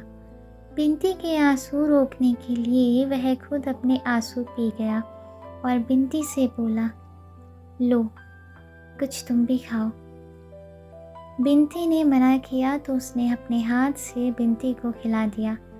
बिनती चुपचाप खाती रही और रह रह कर आंसू पोंछती रही। इतने में महाराजिन आई। बिनती ने चौकी के काम समझा दिए और चंदर से बोली, चलिए ऊपर चलें। चंदर ने चारों ओर देखा। घर का सन्नाटा वैसा ही था। सहसा उसके मन में एक अजीब सी बात आई। सुधा के साथ कभी भी कहीं भी वह जा सकता था, लेकिन बिनती के साथ छत पर अकेले जाने में क्यों उसके अंतःकरण ने गवाही नहीं दी। वह चुपचाप बैठा रहा। बिनती कुछ भी हो, कितनी ही समीप क्यों ना हो, बिनती सुधा नहीं थी, सुधा नहीं हो सकती थी। नहीं, यही ठीक है, चंदर बोला। बिनती गई, सुधा का पत्र ले आई। चंदर का मन जाने कैसा होने लगा। लगता था जैसे अब आंसू नहीं रुकेंगे। उसके मन में सिर्फ इतना आया कि अभी 72 घंटे पहले सुधा यहीं थी, इस घर की प्राण थी। आज लगता है जैसे इस घर में सुधा थी ही नहीं। आंगन में अंधेरा होने लगा था। वह उठकर सुधा के कमरे के सामने पड़ी हुई कोच पर बैठ गया और बिनती ने बत्ती जला दी। खत छोटा सा था। डॉक्टर चंदर बाबू, क्या तुम कभी सोचते थे कि तुम इतनी दूर होगे और मैं तुम्हें खत लिखूंगी? लेकिन खैर, अब तो घर में चैन की बंसी बजाते होंगे। एक अकेले मैं ही कांटे जैसी खटक रही थी, उसे भी तुमने निकाल फेंका। अब तुम्हें ना कोई परेशान करता होगा, ना तुम्हारे पढ़ने लिखने में बाधा पहुंचती होगी। अब तो तुम एक महीने में 10-12 थीसिस लिख डालोगे। जहाँ दिन में 24 घंटे तुम आँख के सामने रहते थे, वहाँ अब तुम्हारे बारे में एक शब्द सुनने के लिए तड़प उठती हूँ। कई दफ़े तबीयत आती है कि जैसे बिनती से तुम्हारे बारे में बातें करती थी, वैसे ही इनसे, तुम्हारे मित्र से तुम्हारे बारे में बातें करूं। लेकिन ये तो जाने कैसी कैसी बातें करते हैं। और सब ठीक है, यहाँ बहुत आज़ादी है मुझे। और सब ठीक है, यहाँ बहुत आज़ादी है मुझे। माँ जी भी बहुत अच्छी हैं, पर्दा बिल्कुल नहीं करती। अपनी पूजा के सारे बर्तन पहले ही दिन हमसे मंजवाए। देखो, पापा का ध्यान रखना और बिंती को जैसे मैं छोड़ आई हूँ उतनी ही मोटी रहे। मैं महीने भर बाद आकर तुम्ही से बिंती को वापस लूँगी, समझे? ये ना करना कि मैं ना रहूँ तो मेरे बजाय बिंती को रुला रुला कर कुड़ा कुड़ा कर मार डालो, जैसी तुम्हारी आदत है। चाय ज़्यादा मत पीना। खत का जवाब फ़ौरन, तुम्हारी सुधा। चंदर ने चिट्ठी एक बार फिर पढ़ी, 2 बार पढ़ी और बार बार पढ़ता गया। हल्के हरे कागज़ पर छोटे छोटे काले अक्षर जाने कैसे लग रहे थे, जाने क्या कह रहे थे। छोटे छोटे अर्थात कुछ उनमें अर्थ था जो शब्द से भी ज़्यादा गंभीर था। युगों पहले व्याकरणों ने उन शब्दों के जो अर्थ निश्चित किए थे, सुधा की कलम से जैसे उन शब्दों को एक नया अर्थ मिल गया था। चंदर बेसुध सा तन्मय होकर उस खत को बार बार पढ़ता गया और किस समय वह छोटे छोटे नादान अक्षर उसके हृदय के चारों ओर कवच जैसे बौद्धिकता और संतुलन के लोह पत्र को चीरकर अंदर बिंध गए और हृदय की धड़कनों को मरोड़ना शुरू कर दिया, यह चंदर को खुद नहीं मालूम हुआ। जब तक कि उसकी पलकों से एक गर्म आंसू खत पर नहीं टपक पड़ा, लेकिन उसने बिंती से वह आंसू छिपा लिया और खत मोड़कर बिंती को दे दिया। बिंती ने खत लेकर रख लिया और बोली, अब चलिए, खाना खा लीजिए। चंदर इनकार नहीं कर सका। महाराजन ने थाली लगाई और बोली, भैया नीचे अबहिन आंगन धोवा जाए, आप जाए के ऊपर खाई लो। चंदर को मजबूरन ऊपर जाना पड़ा। बिंती ने खाट बिछा दी, एक स्टूल डाल दिया, पानी रख दिया और नीचे थाली लाने चली गई। चंदर का मन भारी हो गया। यह वही जगह है, वही खाट है जिस पर शादी की रात वह सोया था। इसी के पैताने सुधा आकर बैठी थी, अपने नए सुहाग में लिपटी हुई सी। यहीं पर सुधा के आंसू गिरे थे। बिंती थाली लेकर आई और नीचे बैठकर पंखा करने लगी। हमारी तबीयत तो है ही नहीं खाने की, बिंती, चंदर ने भर्राए हुए स्वर में कहा। अरे बिना खाए पिए कैसे काम चलेगा, और फिर आप ऐसा करेंगे तो हमारी क्या हालत होगी। दीदी के बाद और कौन सहारा है, खाइए। और बिंती ने अपने हाथ से एक कौर बनाकर चंदर को खिला दिया।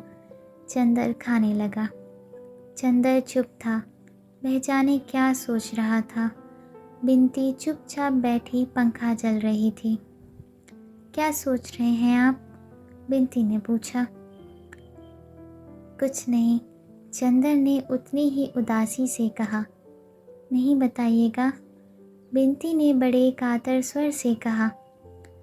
चंदर एक फीकी मुस्कान के साथ बोला, बिंती अब तुम इतना ध्यान न रखा करो, तुम समझती नहीं, बाद में कितनी तकलीफ़ होती है। सुधा ने क्या कर दिया है ये वह खुद नहीं समझती। कौन नहीं समझता, बिंती एक गहरी सांस लेकर बोली। दीदी नहीं समझती या हम नहीं समझते, सब समझते हैं, लेकिन जाने मन कैसा पागल है कि सब कुछ समझकर धोखा खाता है। अरे दही तो आपने खाया ही नहीं, वह पूरी लाने चली गई। और इस तरह दिन कटने लगे। जब आदमी अपने हाथ से आंसू मोल लेता है, अपने आप दर्द का सौदा करता है, तब दर्द और आंसू तकलीफ़ दे नहीं लगते। और जब कोई ऐसा हो जो आपके दर्द के आधार पर आपको देवता बनाने के लिए तैयार हो और आपके एक एक आंसू पर अपने 100-100 आंसू बिखेर दे, तब तो कभी कभी तकलीफ़ भी भली मालूम देने लगती है। लेकिन फिर भी चंदर के दिन कैसे कट रहे थे यह वही जानता था। लेकिन अकबर के महल में जलते हुए दीपक को देखकर अगर किसी ने जाड़े की रात जमुना के घुटनों घुटनों पानी में खड़े होकर काट दी, तो चंदर अगर सुधा के प्यारे प्यारे खतों के सहारे समय काट रहा था तो कोई ताज्जुब नहीं। अपने अध्ययन में प्रौढ़, अपने विचारों में उदार होने के बावजूद चंदर अपने स्वभाव में बच्चा था, जिससे ज़िंदगी कुछ भी करवा सकती थी, बशर्ते ज़िंदगी को ये आता हो कि इस भोले भाले बच्चे को कैसे बहलावा दिया जाए। बहलावे के लिए मुस्कानें ही ज़रूरी नहीं होती, शायद आंसुओं से मन जल्दी बहल जाता है। बिनती के आंसुओं में चंदर सुधा की तस्वीर देखता था और बहल जाता था। वह रोज़ शाम को आता और बिनती से सुधा की बातें करता, जाने कितनी बातें, जाने कैसी बातें, और बिनती के माध्यम से सुधा में डूबकर चला आता था। चूँकि सुधा के बिना उसका दिन कटना मुश्किल था, एक क्षण कटना मुश्किल था, इसलिए बिनती उसकी एक ज़रूरत बन गई थी। वह जब तक बिनती से सुधा की बात नहीं कर लेता था, तब तक जैसे वह बेचैन रहता था, तब तक उसकी किसी काम में तबीयत नहीं लगती थी।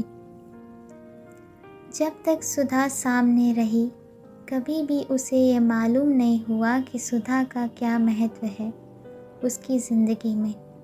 आज जब सुधा दूर थी तो उसने देखा कि सुधा उसकी सांसों से भी ज़्यादा आवश्यक थी उसकी ज़िंदगी के लिए। लगता था वह एक क्षण सुधा के बिना ज़िंदा नहीं रह सकता। सुधा के अभाव में बिनती के माध्यम से वह सुधा को ढूंढता था, और जैसे सूरज के डूब जाने पर चाँद सूरज की रोशनी उधार लेकर रात को उजियारा कर देता है, उसी तरह बिनती सुधा की याद से चंदर के प्राणों पर उजियारे बिखेरती रही। चंदर बिनती को इस तरह अपनी सांसों की छाह में दुबकाए रहा, जैसे बिनती सुधा का स्पर्श हो, सुधा का प्यार हो। बिनती भी चंदर के माथे पर उदासी के बादल देखते ही तड़प उठती थी, लेकिन फिर भी बिनती चंदर को हंसा नहीं पाई। चंदर का पुराना उल्लास लौटा नहीं। सांप का काटा हुआ जैसे लहरें लेता है, वैसे ही चंदर की नसों में फैला हुआ उदासी का जहर रह रह कर चंदर को झकझोर देता था। उन दिनों 2-2, 3-3 दिन तक चंदर कुछ नहीं करता था, बिनती के पास भी नहीं जाता था, बिनती के आंसुओं की भी परवाह नहीं करता था, खाना नहीं खाता था और अपने को जितनी तकलीफ़ हो सकती थी देता था। फिर ज्यों ही सुधा का कोई खत आता था, वह उसे चूम लेता और फिर स्वस्थ हो जाता था। बिनती चाहे जितना करे, लेकिन चंदर की इन भयंकर उदासी की लहरों को चंदर से छीन नहीं पाई थी। चांद कितनी कोशिश क्यों ना करे, वह रात को दिन नहीं बना सकता। लेकिन आदमी हंसता है, दुख दर्द सभी में आदमी हंसता है। जैसे हंसते हंसते आदमी की प्रसन्नता थक जाती है, वैसे ही कभी कभी रोते रोते आदमी की उदासी थक जाती है और आदमी करवट बदलता है, ताकि हंसी की छाह में कुछ विश्राम कर फिर वह आंसुओं की कड़ी धूप में चल सके। ऐसी ही एक सुबह थी, जबकि चंदर के उदास मन में आ रहा था कि वह थोड़ी देर हंस भी ले। बात यूँ हुई कि उसे शैली की एक कविता बहुत पसंद आई थी, जिसमें शैली ने भारतीय मलयज को संबोधित किया है। उसने अपना शैली कीट्स का ग्रंथ उठाया और उसे खोला तो वही आम के अचार के दाग सामने पड़ गए जो सुधा ने शरारतन डाल दिए थे। बस वह शैली की कविता तो भूल गया और उसे याद आ गई आम की फाँक और सुधा की शरारत से भरी शोख आँखें। फिर तो एक के बाद दूसरी शरारत प्राणों में उठ उठकर चंदर की नसों को गुदगुदाने लगी, और चंदर उस दिन जाने क्यों हंसने के लिए व्याकुल हो उठा। उसे ऐसा लगा जैसे सुधा की यह दूरी, यह अलगाव सभी कुछ झूठ है। सच तो वह सुनहले दिन थे जो सुधा की शरारतों से मुस्कुराते थे, सुधा के दुलार में जगमगाते थे। और कुछ भी हो जाए, सुधा उसके जीवन का एक ऐसा अमर सत्य है जो कभी भी डगमगा नहीं सकता। अगर वह उदास है, दुखी होता है, तो वह गलत है। वह अपने ही आदर्श को झूठा बना रहा है, अपने ही सपने का अपमान कर रहा है। और उसी दिन सुधा का खत भी आया, जिसमें सुधा ने साफ साफ तो नहीं पर इशारे से लिखा था कि वह चंदर के भरोसे ही किसी तरह दिन काट रही थी। उसने सुधा को एक पत्र लिखा जिसमें वही शरारत, वही खिजाने की बातें थी जो वह हमेशा सुधा से करता था, लेकिन जिसे वह पिछले 3 महीनों से भूल गया था। उसके बाद वह बिनती के यहाँ गया। बिनती अपनी धोती में क्रोशिया की बेल टाक रही थी। ले गिलहरी, तेरी दीदी का खत। लाओ मिठाई खिलाओ। हम काहे को खिलाएं? आप खिलाइए जो खिले पड़े हैं आज, बिनती बोली। हम क्यों खिलाएंगे? यहाँ तो सुधा का नाम सुनते ही तबीयत उड़ जाती है। अरे चलिए, आपका घर मेरा देखा है, मुझसे नहीं बन सकते आप, बिनती ने मुँह चिढ़ा कर कहा। आज बड़े खुश हैं? हाँ बिनती। एक गहरी सांस लेकर चंदर चुप हो गया। कभी कभी उदासी भी थक जाती है, और मुंह झुकाकर बैठ गया। क्यों, क्या हुआ? बिनती ने चंदर की बाह में सुई चुभो दी। चंदर चौंक उठा। हमारी शक्ल देखते ही आपके चेहरे पर मुहर्रम छा जाता है। अजी नहीं, आपका मुखमंडल देखकर तो आकाश में चंद्रमा भी लज्जित हो जाता होगा। श्रीमती बिनती विदुषी, चंदर ने हंसकर कहा। आज चंदर बहुत खुश था। बिनती लज्जा गई और फिर उसके गालों में फूल के कटोरे खिल गए और उसने चंदर के कंधे से फिर सुई चुभो कर कहा, आपको एक बड़े मज़े की बात बतानी है आज। क्या? फिर हंसिएगा मत और चिढ़ाइएगा नहीं, बिनती बोली। कुछ तेरे ब्याह की बात होगी, चंदर ने कहा। नहीं, ब्याह की नहीं, प्रेम की, बिनती ने हंसकर कहा और छिप गई। अच्छा, गिलहरी को ये रोग कब से? चंदर ने हंसकर पूछा। अपनी माँ जी की शक्ल देखी है ना, काट कर कुएं में फेंक देगी तुझे। अब क्या करें, कोई सिर पर प्रेम मर ही दे तो, बिनती ने बड़े आत्मविश्वास से कहा। थी बड़े खुले स्वभाव की लड़की। आखिर कौन अभागा है वह, ज़रा नाम तो सुने, चंदर बोला। हमारे महाकवि मास्टर साहब, बिनती ने हंसकर कहा। अच्छा, ये कब से? तूने पहले तो कभी बताया नहीं।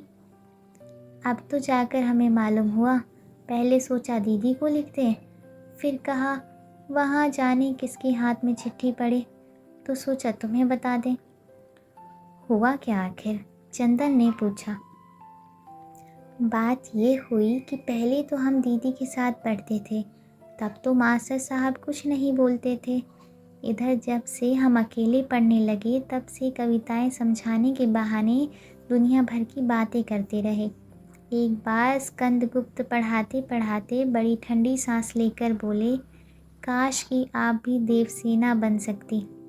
बड़ा गुस्सा आया मुझे, मन में आया कह दूं कि मैं तो देवसेना बन जाती, लेकिन आप अपना कवि सम्मेलन का पेशा छोड़कर स्कंदगुप्त कैसे बन पाएंगे।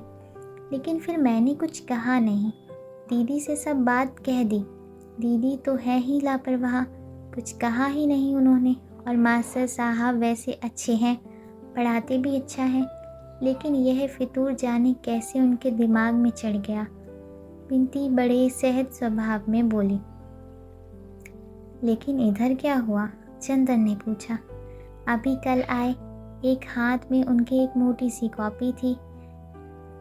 दे गए तो देखा वह उनकी कविताओं का संग्रह है और उसका नाम उन्होंने रखा है बिनती। अभी आते होंगे। क्या करें, कुछ समझ में नहीं आता। अभी तक दीदी के भरोसे हमने सब छोड़ दिया था, वे पता नहीं कब आएंगी। अच्छा, लाओ वह संग्रह हमें दे दो, चंदर ने कहा, और बिसरिया से कह देना वह चंदर के हाथ पड़ गया। फिर कल सुबह तुम्हें मज़ा दिखलाएंगे। लेकिन हाँ, ये पहले बता दो कि तुम्हारा तो कुछ झुकाव नहीं है उधर, वरना बाद में हम कोसे जाएं।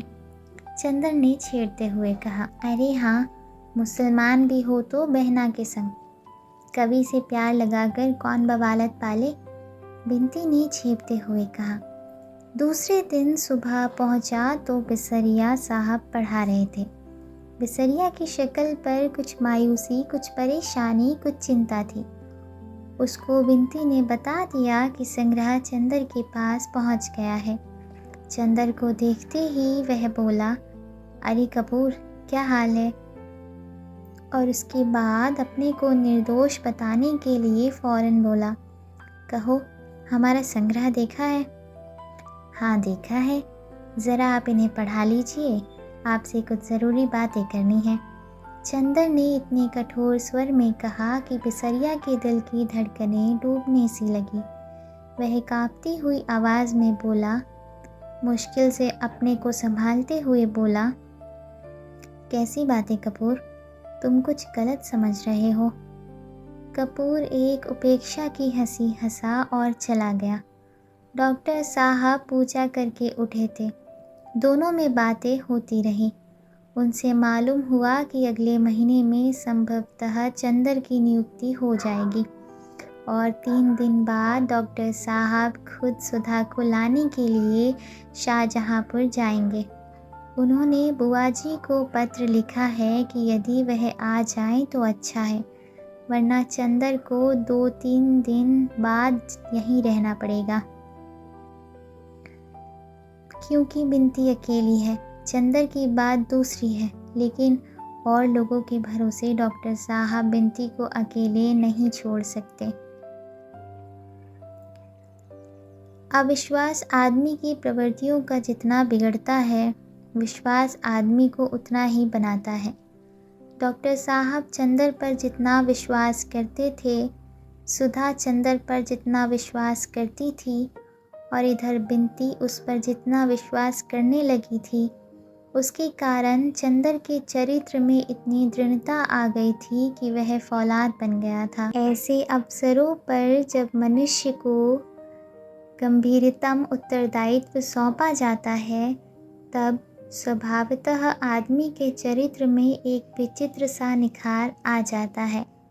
यह निखार चंदर के चरित्र में बहुत उभर कर आया था, और यहाँ तक कि बुआ जी अपनी लड़की पर अविश्वास कर सकती थी, वह भी चंदर को देवता ही मानती थी। बिनती पर और चाहे जो बंधन हो, लेकिन चंदर के हाथ में बिनती को छोड़कर वे निश्चिंत थी।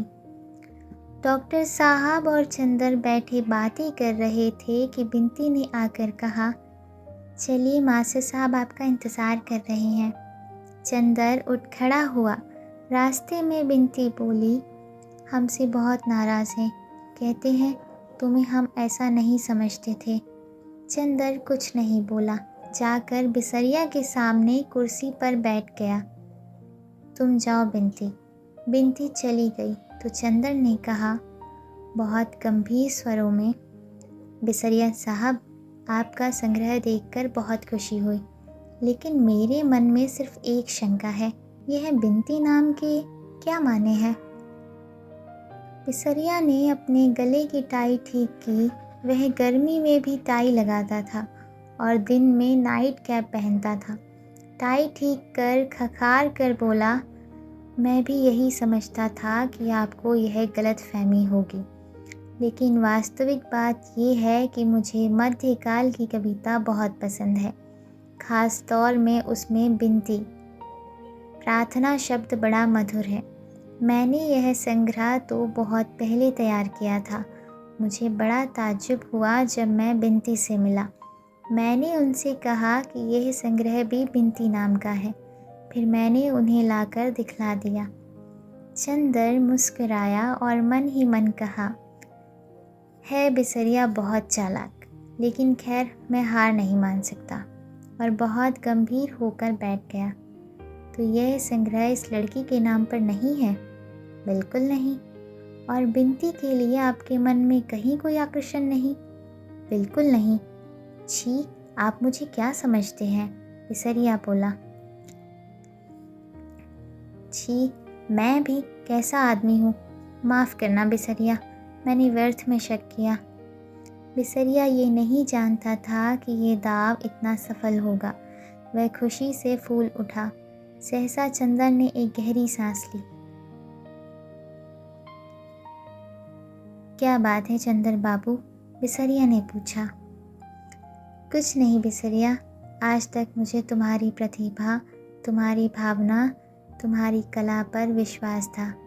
आज से उठ गया। क्यों? क्यों क्या? अगर बिनती जैसी लड़की के साथ रहकर भी तुम उसके आंतरिक सौंदर्य से अपनी कला को अभिसिंचित न कर सके, तो तुम्हारे मन में कलात्मकता है, ये मैं विश्वास नहीं कर पाता। तुम जानते हो, मैं पुराने विचारों का संकीर्ण बड़ा बुजुर्ग तो हूँ नहीं। मैं भी भावनाओं को समझता हूँ। मैं सौंदर्य पूजा या प्यार को पाप नहीं समझता। और मुझे तो बहुत खुशी होती है जानकर कि तुमने ये कविताएं बिनती पर लिखी हैं, उसकी प्रेरणा से लिखी हैं। यह मत समझना कि मुझे इससे ज़रा भी बुरा लगता। ये तो कला का सत्य है। पाश्चात्य देशों में तो लोग हर कवि को प्रेरणा देने वाली लड़कियों की खोज में वर्षों बिता देते हैं। उसकी कविता से ज़्यादा महत्व उसकी कविता के पीछे रहने वाले व्यक्तित्व को देते हैं। हिंदुस्तान में पता नहीं क्यों हम नारी को इतना महत्वहीन समझते हैं, या डरते हैं, या हमें इतना नैतिक साहस नहीं है। तुम्हारा स्वभाव, तुम्हारी प्रतिभा किसी हालत में मुझे विदेश के किसी कवि से कम नहीं लगती।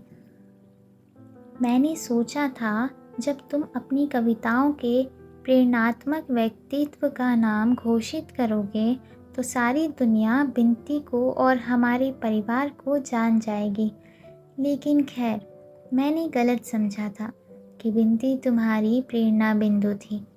और चंदर चुपचाप गंभीरता से बिसरिया के संग्रह के पृष्ठ उलटने लगा। बिसरिया के मन में कितनी उथल पुथल मची हुई थी। चंदर का मन इतना विशाल है, यह उसे कभी नहीं मालूम था। यहाँ तो कुछ छिपाने की ज़रूरत ही नहीं। और जब चंदर इतनी स्पष्ट बातें कर रहा है तो बिसरिया क्यों छिपाए? कपूर, मैं तुमसे कुछ नहीं छिपाऊंगा। मैं कह नहीं सकता कि बिनती जी मेरे लिए क्या है। शेक्सपियर की मिरांदा प्रसाद की देवसेना, दांते की बेअत्रिस, कीट्स की फैनी और सूर की राधा से बढ़कर माधुर्य अगर मुझे कहीं मिला है तो बिनती में। इतना डूब गया मैं बिनती में कि एक कविता भी नहीं लिख पाया। मेरा संग्रह छपने जा रहा था तो मैंने सोचा कि इसका नाम ही क्यों ना बिनती रखूं। चंदर ने बड़ी मुश्किल से अपनी हंसी रोकी। दरवाजे के पास छिपी खड़ी हुई बिनती खिलखिलाकर हंस पड़ी। चंदर बोला, नाम तो बिनती बहुत अच्छा सोचा तुमने, लेकिन सिर्फ एक बात है, मेरे जैसे विचार के लोग सभी नहीं होते। अगर घर के और लोगों को ये मालूम हो गया, मसलन डॉक्टर साहब को, तो वह ना जाने क्या कर डालेंगे। इन लोगों को कविता और उसकी प्रेरणा का महत्व ही नहीं मालूम। उस हालत में अगर तुम्हारी बहुत बेइज्जती हुई तो हम कुछ बोल पाएंगे ना बिनती? डॉक्टर साहब पुलिस को सौंप दें, और यह अच्छा नहीं लगता। वैसे मेरी राय है कि तुम बिनती ही नाम रखो। बड़ा नया नाम है, लेकिन यह समझ लो कि डॉक्टर साहब बहुत सख्त हैं इस मामले में। बिसरिया की समझ में नहीं आता था कि वह क्या करे। थोड़ी देर तक सिर खुजलाता रहा, फिर बोला, क्या राय है तुम्हारी कपूर? अगर मैं कोई दूसरा नाम रखूं तो कैसा रहेगा? बहुत अच्छा रहेगा और सुरक्षित रहेगा। अभी अगर तुम बदनाम हो गए तो आगे तुम्हारी उन्नति के सभी मार्ग बंद हो जाएंगे। आदमी प्रेम करे मगर ज़रा सोच समझ कर। मैं तो इस पक्ष में हूँ। भावना को कोई नहीं समझता इस दुनिया में, कोई नहीं समझता हम कलाकारों की कितनी मुसीबत है। एक गहरी सांस लेकर बिसरिया बोला, खैर अच्छा तो कपूर, क्या राय है तुम्हारी? मैं क्या नाम रखूं इसका?